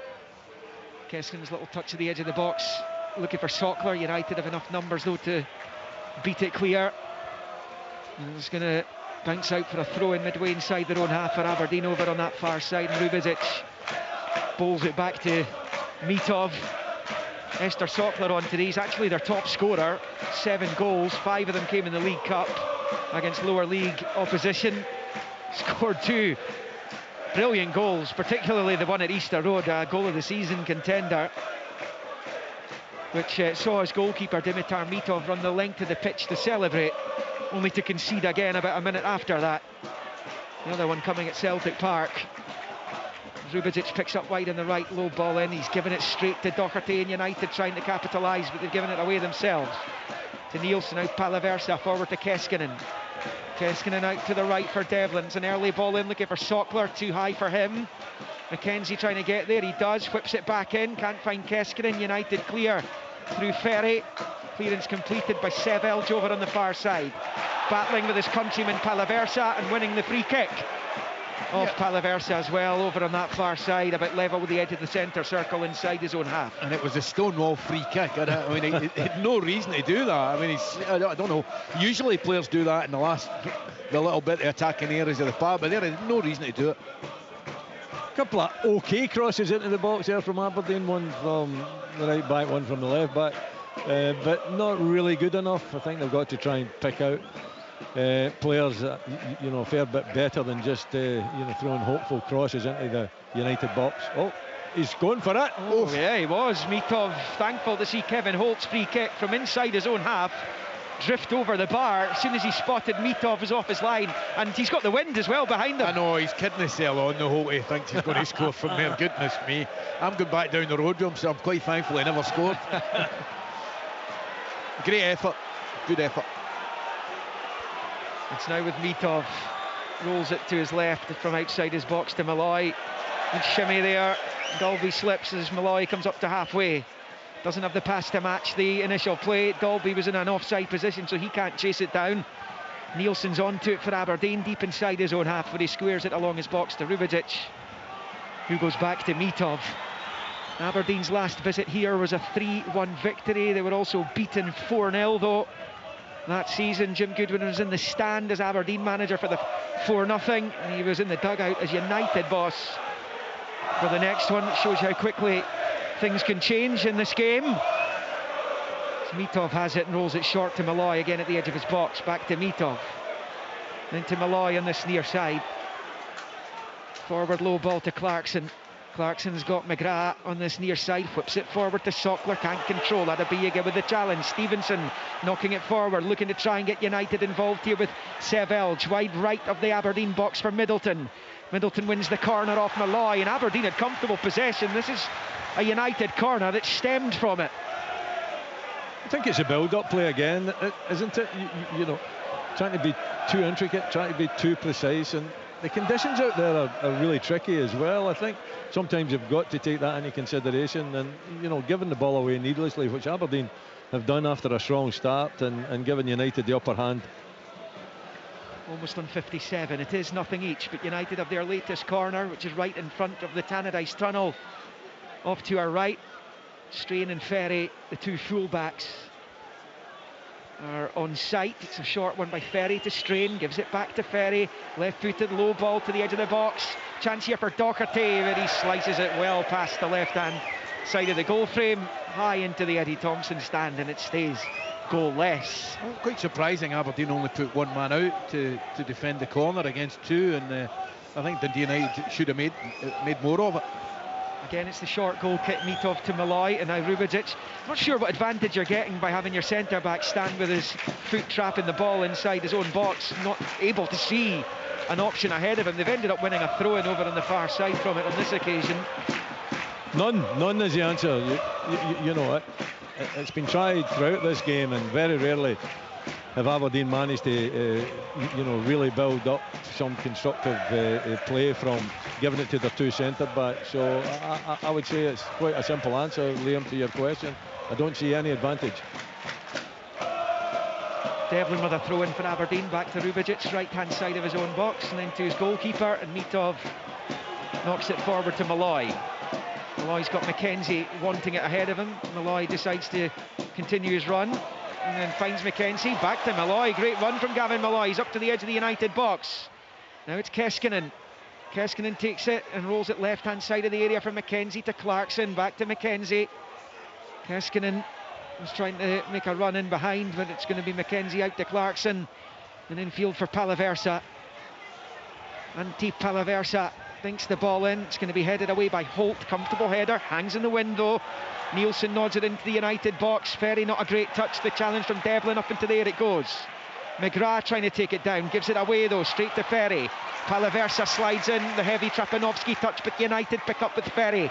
First time low ball for Trapanovsky. He's body checked by Rubičić, who's going to be yellow carded for that. He could easily have been yellow carded for a similar challenge in the first half, just outside his box. If this one does draw the yellow card, United free kick over on the touchline on the far side, and it stays nothing each. I don't know what Willie thinks, but I could see that coming 5 seconds before it happened. There is no way Rubičić was going to pull out of that challenge. He gets himself in these positions, Ian, constantly, and there's no need for it. He just has to think a little bit more about where the danger is, and he gets a yellow card, and rightly so. Because it is an outward dangerous challenge as well, but a needless challenge. Didn't have to go in for it. Double change for Aberdeen coming up. Kevin Nisbet and Luis Lopez are coming on. Duke was on the score sheet the last time Aberdeen were here. Esther Sockler, another fruitless start for him in an Aberdeen shirt. He will be replaced by Nisbet as we're bang on the hour mark at Tannadice, and Yemi Talene blinks first as far as the second half is concerned. Jim Goodwin did bring Ross Docherty on for Babunski after half-time, and Topi Keskinen is being withdrawn, and Duke will replace him. didn't get really, Willie, the chance, Keskinen, to play on his favoured left side today. No, he didn't. He didn't, and you know, you wonder why that is a tactic, because as you said, he's had, you know, impressive periods in a game where he's played on the left-hand side. So, you know, they bring on Duke. It's, you know, it's fresh legs. It's powerful. It's quick. Fresh legs as well.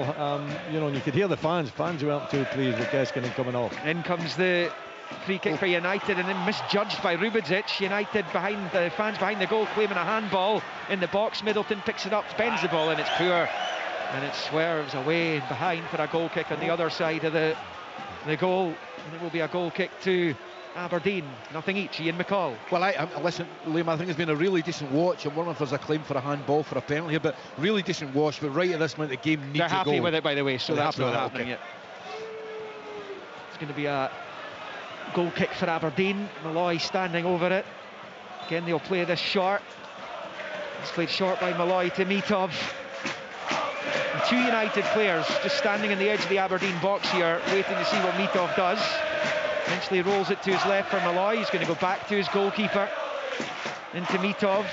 They're trying to seek an advantage and try to find space on the pitch. It's not working because a few crosses in the second half. That's about it for Aberdeen. Nisbet on to try and make an impact in the final third along with Duke. We shall see if that works out. It's Rubedzic with the long ball, which will come all the way through to Adebayega. Not a great header, and the challenge comes from McGrath, bounces off him and behind for a goal kick, but he was taking a chance there, the United man. It stays 0-0. I think Kevin Holt was fortunate there. He's put a leg at it. If he doesn't quite get it, he's going to bring McGrath down. It's a long pass from Rubedzic, and I'm thinking, you know, what is he trying there? And you know, by chance it actually turned out to be a good pass, because, you know, goalkeeper Walton was coming out for it, but he decided to just stick and stay back in his line, and Adebayega had to try and clear it. So from being not a great ball, it actually ended up being a decent one and a difficult one to defend. A foul by, I think is it Docherty's been yellow carded for that there. I was following the ball. It seemed to have been away for an eternity before the free kick was awarded to Aberdeen. It was a foul on McGrath by Docherty. Yeah, I think it was just a little bit late. I mean, I think he might have just knocked him with his arm on the way past. The referee brought it back. I'm not sure. Well, I've not seen it again, Liam, but I'm not sure he deserved a yellow card. He played 63 at Tannadice. Earlier today, Celtic 4, St Johnstone 0, Hibernian 1, Kilmarnock 0, Motherwell 2, Rangers 2, Ross County 2, Hearts 2, St Mirren 1, Dundee 2. So the 3 o'clock kickoffs on Sportsound this afternoon. And the late kickoff here at Tannadice. It remains nothing each between Dundee United and Aberdeen. Nielsen takes the free kick short to Palaversa. Back to Nielsen. Dink ball into the box is flicked away by Holt. Clearance completed by Strain. Duke trying to get onto it, beaten to it by Middleton. Duke trying to fight to win it back. He's done pretty well in the end. He goes down, no free kick though. And United have a throw in midway inside their own half on this near side. I'm sure Jimmy Tillane will be hoping that you know, Duke rekindles his form and, you know, starts giving defenders a hard time with the pace and the strength that he's got. But unfortunately, he goes down too easily, doesn't he? He's done that since he came to Aberdeen. Called it out on a number of occasions, and if he could get that out of his game, I think it would certainly help. It was a fabulous goal he scored here last March it was, 2 seasons ago. Oh, back heel, ball from Mitov. This time he does go long, but if you're going to go long, you probably want to go long towards one of your taller players rather than Duke. It was flying over his head and out for United, throw in on this near side. Ryan Strain is over it. It's level with the edge of the centre circle inside United territory. And Strain bowls it down this near side touchline. The header from McKenzie. Turned forward by Sevelge. Sevelge is on it. Shows too much of it to Nielsen. He plays it back off the United number 5. And out for an Aberdeen throw in on this near side. It's kind of much of a much just now. It's really settled into a pattern. There's no real chances last 5-10 minutes. Game's crying out for a goal. What way, I don't know. Not much football being played either, is there? Not a classic at this point. It is Malloy, square to Rubedzic. Short ball to Palaversa and down the line for Devlin. McGrath has run ahead of him. Devlin under pressure goes back the way and then he goes to ground. trying to get back to his feet. 2 United players around him. Devlin emerges with the ball. He's done really well. Palaversa forward looking for Nisbet. Cut out by Holt. Away by Doherty. He's done well to find Sevelj, who then turns it to the left-hand side, and now Aberdeen have a problem at the back here. 2-on-2. Left-hand side, Trapanovski. Jinks back outside the box. Aberdeen getting numbers back. Still a chance for United. Just stabbed away from Ross Doherty, though. And then Kevin Nisbet was caught at the edge of his own box, and there's a yellow card coming here for the United man who made the challenge. John Beaton will wait until he gets back to his feet because he's injured. He's lying down there. How much of that is injury, or he's just trying to avoid the inevitable? And Sevelj is yellow carded by referee Beaton. And Dundee United 0, Aberdeen 0 on 66. Well, referee Beaton helped him up with one hand and gave him the yellow card with the other. I must say, he got the ball. Yeah. Sevelj. His tackle was low along the ground. I didn't see it being dangerous. I think Nisbet went down, you know, as though he was shot, and then all of a sudden bounced back up. But by that time, John Beaton has made his mind up that he was going to take the yellow card. For me, I think it's a harsh one, even in today's modern game. United are going to bring Kai Fotheringham on. The next break in play. Mitov plays it short to the left for Malloy. Low ball, side-footed out to Duke on this left-hand side. Up against Middleton. Here goes Duke, driving down this left flank. Low ball infield to McKenzie, who has it left-hand side of the box. It's not a great ball, though. Across the face of the penalty area. A little break to Devlin, he'll keep it in play. Sweeps it back to Palaversa, who in turn turns it back to Nielsen. Nielsen to Palaversa, over on the right-hand side. Down the line for McGrath. Then back to Palaversa, moves it into the centre circle for Rubetic, to the left of it for Malloy. Now with Clarkson. Duke ahead of him. Finds Duke, who rolls it out left-hand side for McKenzie. McKenzie is on his right side here. He'd prefer to be in his left. He's ended up passing it short to Malloy. Now Clarkson. Now Duke. Level with the United 6-yard line. Going to take on his man. It's an easy challenge for Strain to make, actually. And it breaks to Clarkson, swings the ball into the box, headed away by Adebayega. Dalby with a little cushion header's really good. The ball out of defence is blocked by Palaversa. Chested back by Devlin there to McGrath, then Devlin on the turn, it's blocked, then Nisbet shoots and his effort's blocked too. United struggling to get it clear, and then eventually it ends up back in the grasp of Jack Walton and stays Dundee United 0, Aberdeen 0. We've into the final quarter at Tannadice. Couple of opportunities, Nisbet and Devlin there, but you know, at the end of the day, good defending. It's been rather scrappy, and you know, the build-up's not great down this left-hand side. Jack McKenzie's been prominent, Duke has been prominent. McKenzie, you know, initially putting the cross in should have been much better, but he needed much more support. Here come United up the other end, right-hand side. It's Ryan Strain at the byline, gets his cross in, flicked away by Devlin. Only as far as Stevenson. In the edge of the box, Trapanovski, he's not far away. It's taken a deflection, and United have a corner as it went wide of the right-hand side of goal, and it stays 0-0. Well, it's end-to-end now. I mean, Aberdeen had a couple of, you know, half-decent opportunities. Dundee United come straight back. I'm not sure if the goalie saved that. I think it might have been a deflection, but it looked as if it was going on target. He may well have got the slightest of fingertips to it. Trapanovski bending it with the right. I think it's actually come off where Trapanovski hit it.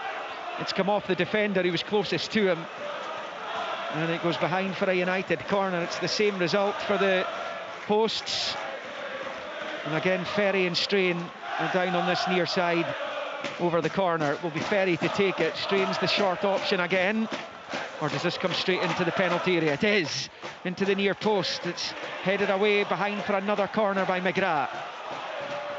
Fotheringham still down there, unable to come on because Jim Goodwin's letting those who are on the pitch try and get in the receiving end of this set play. Just taken short this time by Ferry to Strain. Back to Ferry at the right angle of the box. Benzin's a great ball! Blocked on the line. It's still alive for United here though. Aberdeen trying desperately to get it cleared. Shot at goal's blocked. They're behind for another corner on the other side. Well, that looked all the way a United goal. It stays nothing each. What a scramble. I'll let you pick the bones out of that because I've got no idea what happened. Yeah, I might wait for a replay or two. Try and dissect that because again, it's good defending though. Going on. It's Aberdeen players putting their body in the line there. I think it was good fortune as well, was it not? Because I think it was Holt that maybe got the little flick on it. It looked as though it was flying into far corner, but was it Rubicic that maybe got his head in front of it? I think very fortunately. And then it was just every man trying to have a swipe at the ball, and every defender, Aberdeen defender, trying to defend it. The initial one was Mitov, kind of flapped at it, and his little pat took it down into the 6-yard box as the corner comes in again. Rubicic heads it over the bar, and that will be another Dundee United corner, and the United supporter sense something's in the offing here with less than 20 left to play. Yeah, this is what I was talking about keeping the pressure on and not doing anything daft in the attacking third, and they've got that there. Whether they'll get their chance or get their goal, who knows. The exception of Leighton Clarkson, Aberdeen have everyone just about inside their own 6-yard box. It's taken short into the far side. Rolled back to the edge of the box. There's a shot, it goes! Not far away from Docherty. Wow, he caught that one when it was just rising over the bar, and it will be a goal kick to Aberdeen and stays 0-0, and Trapanovsky will come off and be replaced by Kai Fotheringham for United. I think it's a couple of times that I don't know what Billy thinks, that Aberdeen have nearly paid the price for only committing one player out for the short corner. I mean, Dundee United have worked it 3 times now. They've nearly scored with a Stramash, and then Ross Dockett nearly puts one in there because they've got the extra man at the corner. I think it's obviously something that Jim Goodwin has worked on, or his spot kick coach has worked on, under his instructions, and they know that Aberdeen put everybody into the 6-yard box, and they don't leave anyone out at the edge of the box either, so they're just trying to work it with a short corner to the edge of the box and try to get the strike and goal, and that one nearly came off for them. That might be part of Aberdeen's problem right now, is that they've gone through all the teams, and the managers have all worked out what Jimmy Tillin's tactics are. He seems to stick rigidly with the same tactics every game, including defending corners there, for example.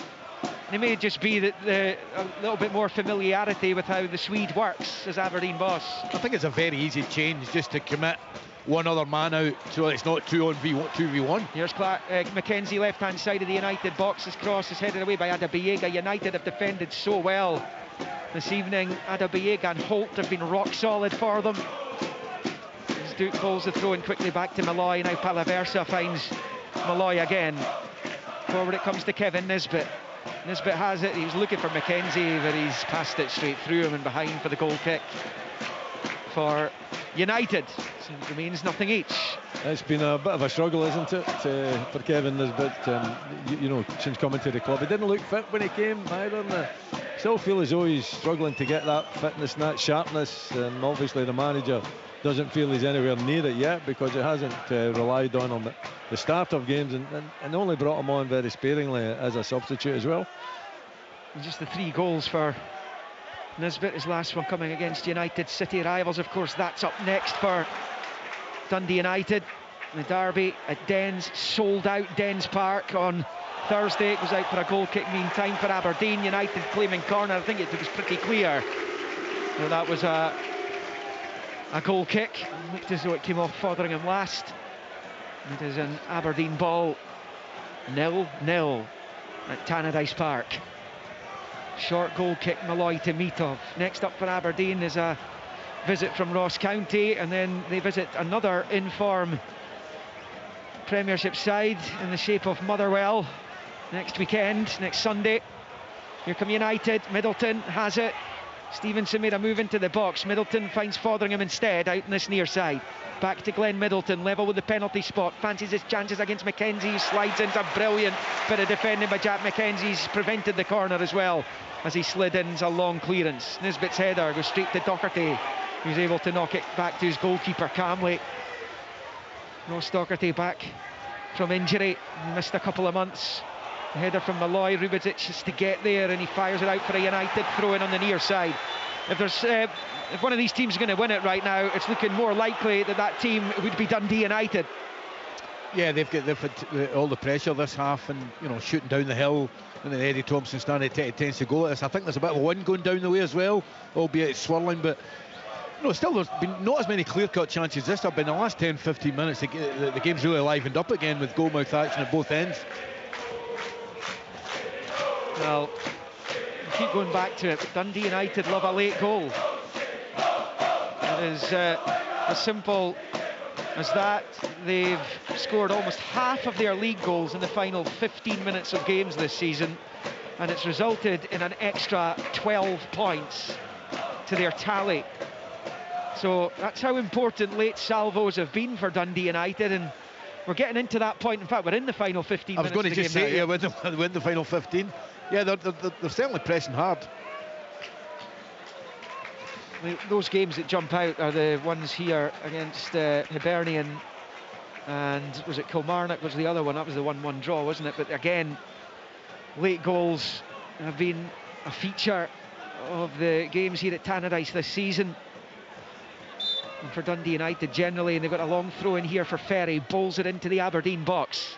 Comes off the head of Rubizic back towards his own goal, and then, well, was almost flicked forward there by Adebayiga, who had his back to goal, but pops out left-hand side of the area. Pulled back to Seb Elgin, rifles for goal. It's blocked, and another scream for handball from the United fans. It ends up out for the United throw-in over on the far side. That was a good strike though, wasn't it? You know, and a very good block. Middleton doing really well.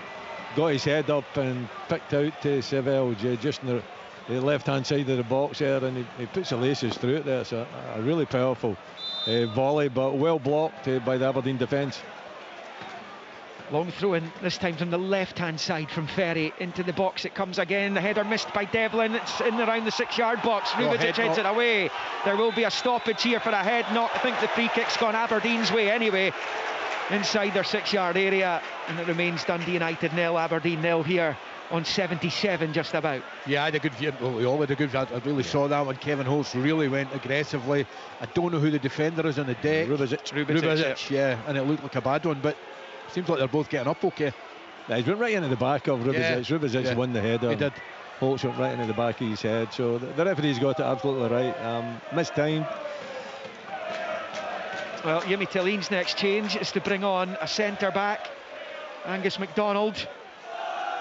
Interesting to see if it's a centre-back like-for-like change that's coming up here, or he's trying to tighten things up a bit. Malloy has been struggling a bit recently. A little bit. I think he took a knock or he twisted something. I mean, he's moving okay. It's all right, yeah.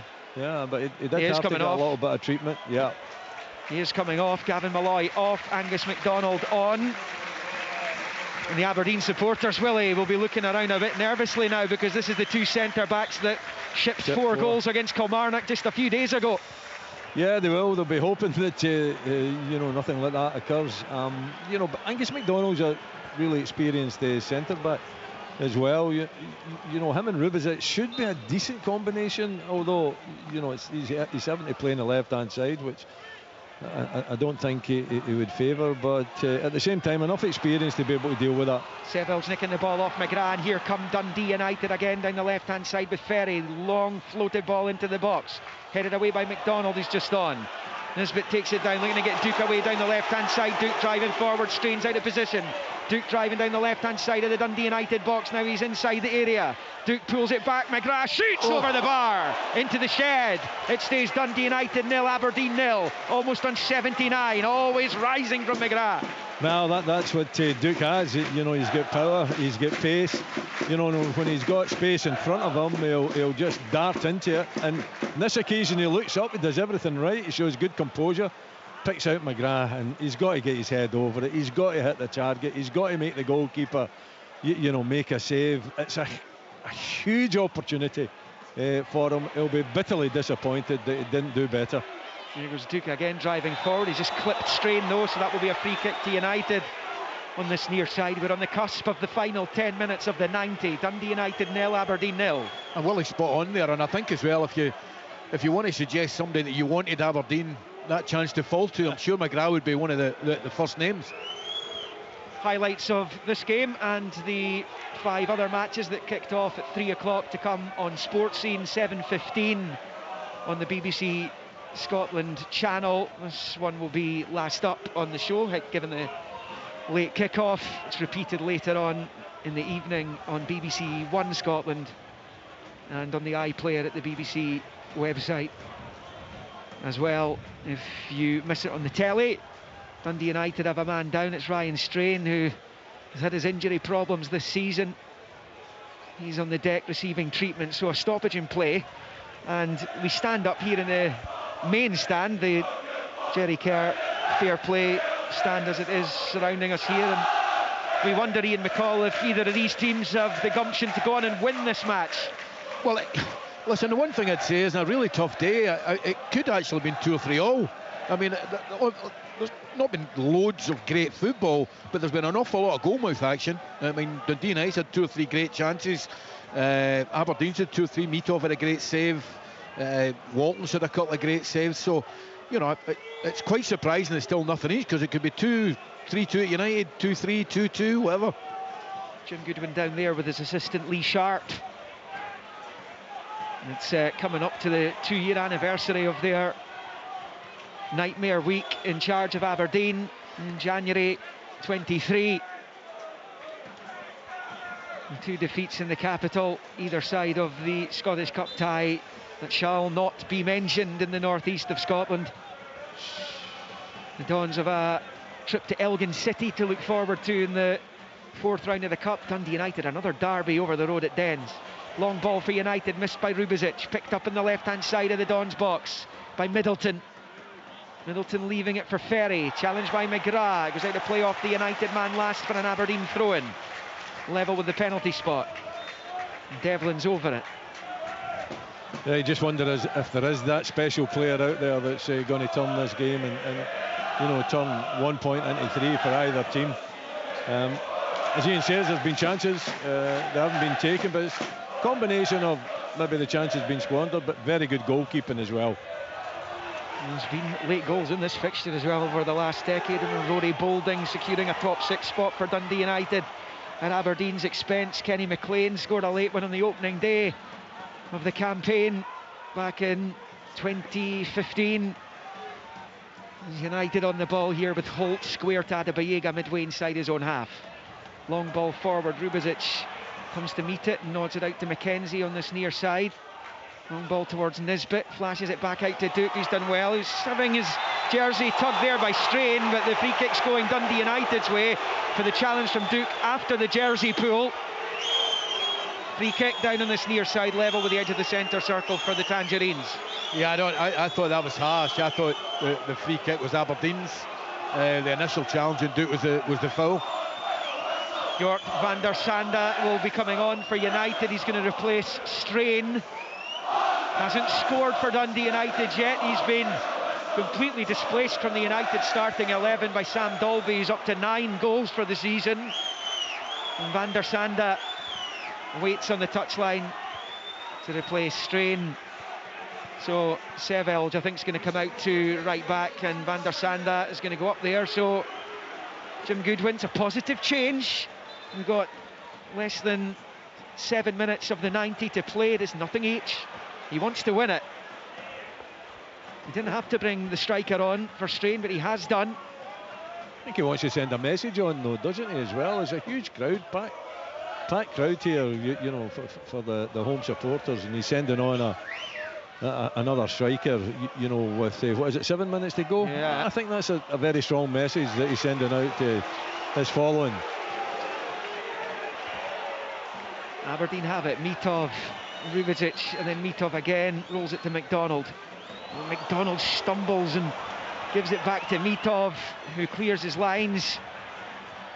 And then McGrath tries to control midway inside his own half, stabs it back to Nielsen, and now it's with Jamie McGrath. Forward to Clarkson, good touch, out wide right for Devlin.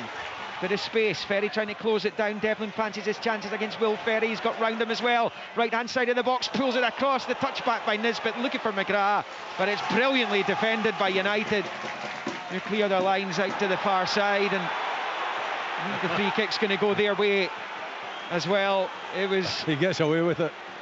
But that is brilliant defending from Kai Fotheringham, because he's come from right wing and got back into that defensive position to prevent that ball reaching Jamie McGrath after the layoff by Nisbet. And stays United 0, Aberdeen 0. Fair turn of pace for Devlin as well, was it not? Down the right hand side. Yeah, he's really quick for me. Yeah, because you did wonder, he's obviously sized up Will Ferry throughout the match and thinks he's got his number pace wise, and he did there. United free kick deep inside their own half to be taken by Walton. It is 0-0 at Tannadice.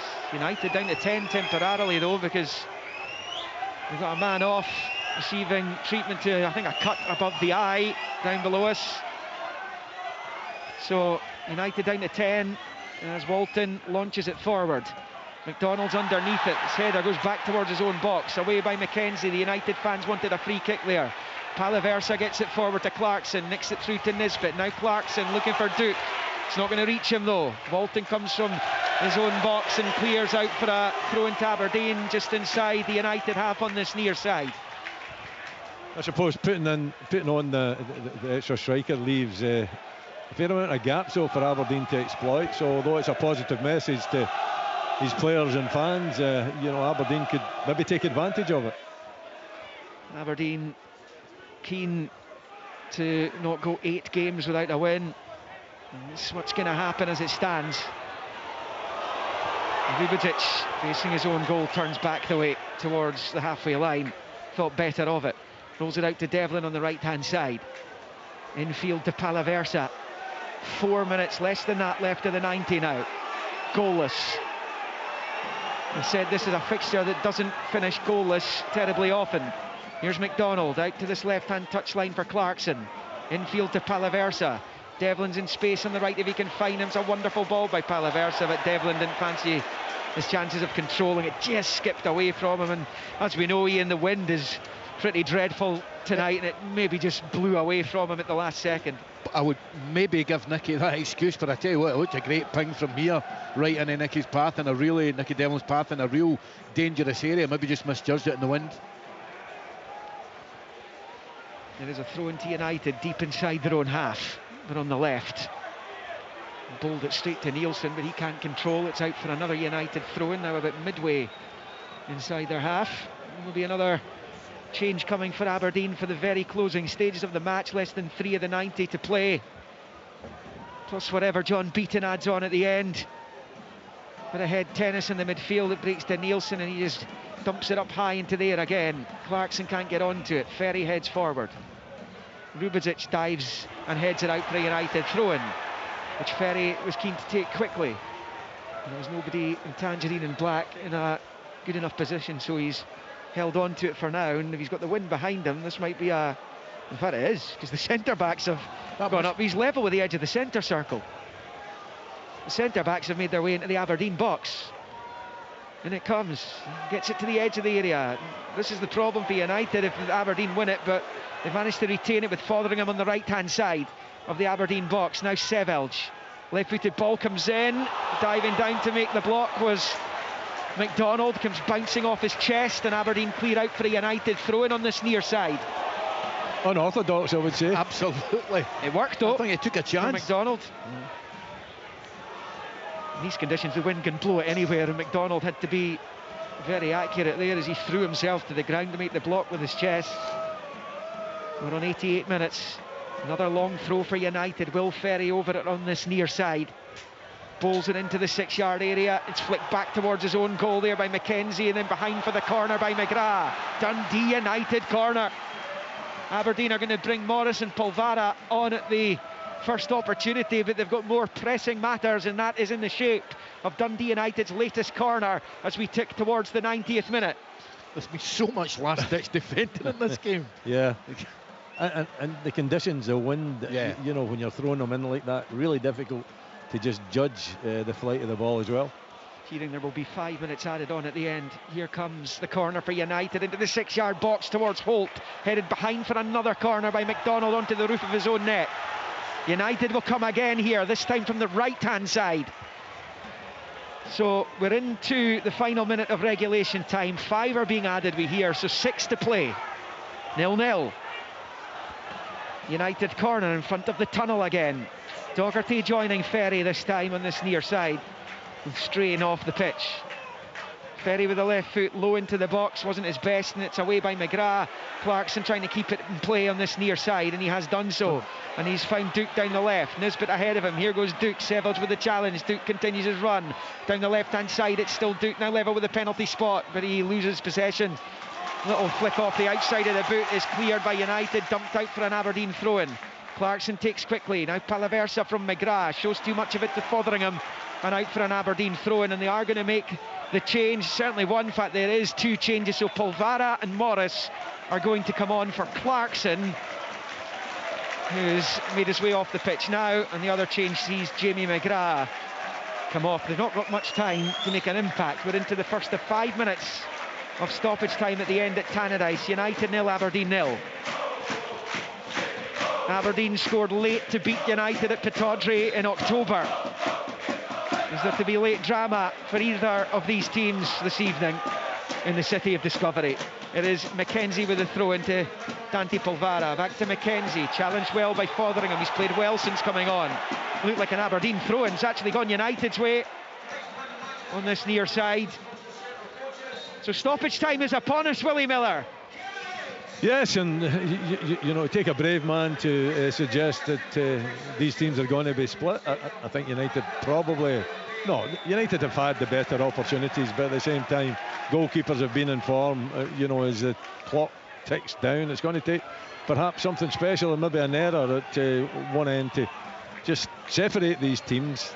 It's been an okay game of football. Don't think it's reached any kind of a high level, but it's been competitive. Aberdeen free kick, Palaversa took it short and he gives it straight to McKenzie on the halfway line. Long ball forward. Adabayega's underneath it, heads it half away. Polvara chasing, but headed back into his own box there by Middleton, and United able to lash it clear. McKenzie comes off his knee, Nisbet's header. Duke will put the pressure on Sev Elju. It's there first, and he just dumps it out for an Aberdeen throw-in on this near side. Just over a minute and a half of the 5 that were added. You can sense the Aberdeen support getting a little bit frustrated that they go short with 3 or 4 minutes to go instead of putting a free kick into the box. There's 2 balls on the pitch right now. Let's master one first. Yeah. McKenzie's going to have a throw-in down on this near side, which is about midway inside the Dundee United half. On the Aberdeen left as they attack the shed end. Time running out for both teams. 3 left. 3 minutes left. McKenzie's over it. And Aberdeen about to draw a second blank in succession, only this time by picking up a point. Throw-ins taken by McKenzie. United clear. Polvara picks up the scraps, goes to ground, and the free kick's gone Dundee United's way for a deliberate handball by Dante Polvara, who was reckoning he was going to get the free kick himself there. Well, listen, I think 9 times out of 10 the Aberdeen Polvara gets that. You know, but the amount of times you don't get it, he just caught the ball and that's how he gave away the free kick. He was so confident that he'd have foul. Well, it's the kind of foul we see Graham Shinney winning every single game. Had that been Shinney, he might well have got it. Polvara yellow carded for deliberate handball instead is the outcome. So just over 2 minutes left. Jack Walton with the long ball forward. It is goalless at Tannadice. Flicked on by Holt. It's going to break to Middleton, left hand side of the Aberdeen box. Low ball across! Cleared on the 6-yard line. And Polvara knocks it out for a United throw-in on the far side. That looked like a huge chance. Who misses that? I think it was Stevenson. I think it was Stevenson. He's got to score. Got to score. Any kind of touch, surely that's in the back of the net. Yeah. He's made the perfect run as well. It's a great cross from the left-hand side. He tries to open his foot. And I think it was Van der Sande, Willie. I think it was Stevenson. But okay, whoever it comes, it was, and it comes to the header. It's in! United have won it! United have won it! Adabayega comes to celebrate the near side. 2 United players rose up, and it's been headed past Mitov. Holt was in there as well. But Dundee United are going to win this game. And it came from the left-hand side, and the header's been planted into the bottom left corner. Yet another late goal for Dundee United. Seals 3 points, and Aberdeen's misery in this winter of discontent will continue. It is Dundee United 1, Aberdeen 0. Yeah, it's Kevin Holt with the final header. You know, it was always going to be set play across, a long throw. I thought they'd maybe missed their great chance a minute earlier, or 30 seconds there with Stevenson, but Holt's been different class, and it was a great finish. Yeah, I know, but it's dreadful defending, isn't it? Yeah, you know, it's a long throw in. He's got to be marked. He can't have a free header, and that's exactly what he gets at the near post. There's bodies there, but there's no real challenge. Yeah, it's a great throw in right into that near post, and Holt is up there. He manages to just lose his marker. Whoever it was marking him loses him, finds a pocket of space, and just kind of prods it with a head into the back of the net. Liam, you always find when you're trying to defend long throws, you're defending a second ball. Very rarely they score from the first ball. I think that's why Willie thinks that's such poor defending, and it is.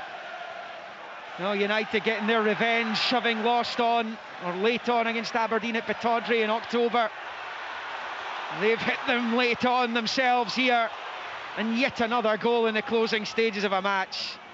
Aberdeen don't have much time to play with here as they come forward. It's McKenzie, gets the cross in, and a diving header high over the crossbar from Jack McKenzie, round about the penalty spot. And the United fans cheer again, and it's gone high over the bar. It was actually Rubizic. It was Rubizic. He's just maybe, what was he, Willie, 13 yards from goal when he made the connection. It's well over the bar into the shed, and United have seen that out, and we are into a 6th minute of added time. Yes, it's a very decent cross from Jack McKenzie. Actually picks out the centre back, who runs onto it, makes a diving header and doesn't make a very good fist of it. That's the final whistle. It's victory for Dundee United. And another defeat, 3 in a row for Yemi Telin, who'd lost 2 in a row for the first time on Thursday. Make that 3 for him. Aberdeen's woes continue, but joy for Dundee United. 1 defeat in 9 now. And Kevin Holt, who just minutes earlier had been named sponsors man of the match here, rose to head home directly from the long throw-in. Aberdeen's defensive frailties coming to the fore yet again. Mitov made several fine saves in the first half, but he couldn't keep that one out. And for Aberdeen, they only really tested Jack Walton once, early on through Esther Sockler. The game was on a knife edge going into those closing stages. It all stemmed from a free kick that Dante Polvara and Aberdeen will feel should have gone their way, but United capitalised on getting possession back, won the throw-in on the far side, and Kevin Holt planted the header into the bottom left corner past Mitov. Aberdeen, when they beat Dundee in November, their last victory, were 12 points clear of Dundee United with a game in hand. That gap has dissolved down to 3 points now. 3 points between these two. That was unimaginable 5 weekends ago. Absolutely incredible. Aberdeen look nailed on for at least 3rd place this season. Well, that is very much in the melting pot right now, with United and Motherwell breathing down their necks, and they've missed at the same time a chance to go 9 clear of United and leapfrog Rangers again in the top flight. A miserable winter continues for the Dons, but Dundee United have stepped up and won it, and yet another former Aberdeen manager gets one over the team that sacked him. It finishes here at Tannadice. Dundee United 1, Aberdeen 0. On digital radio, online.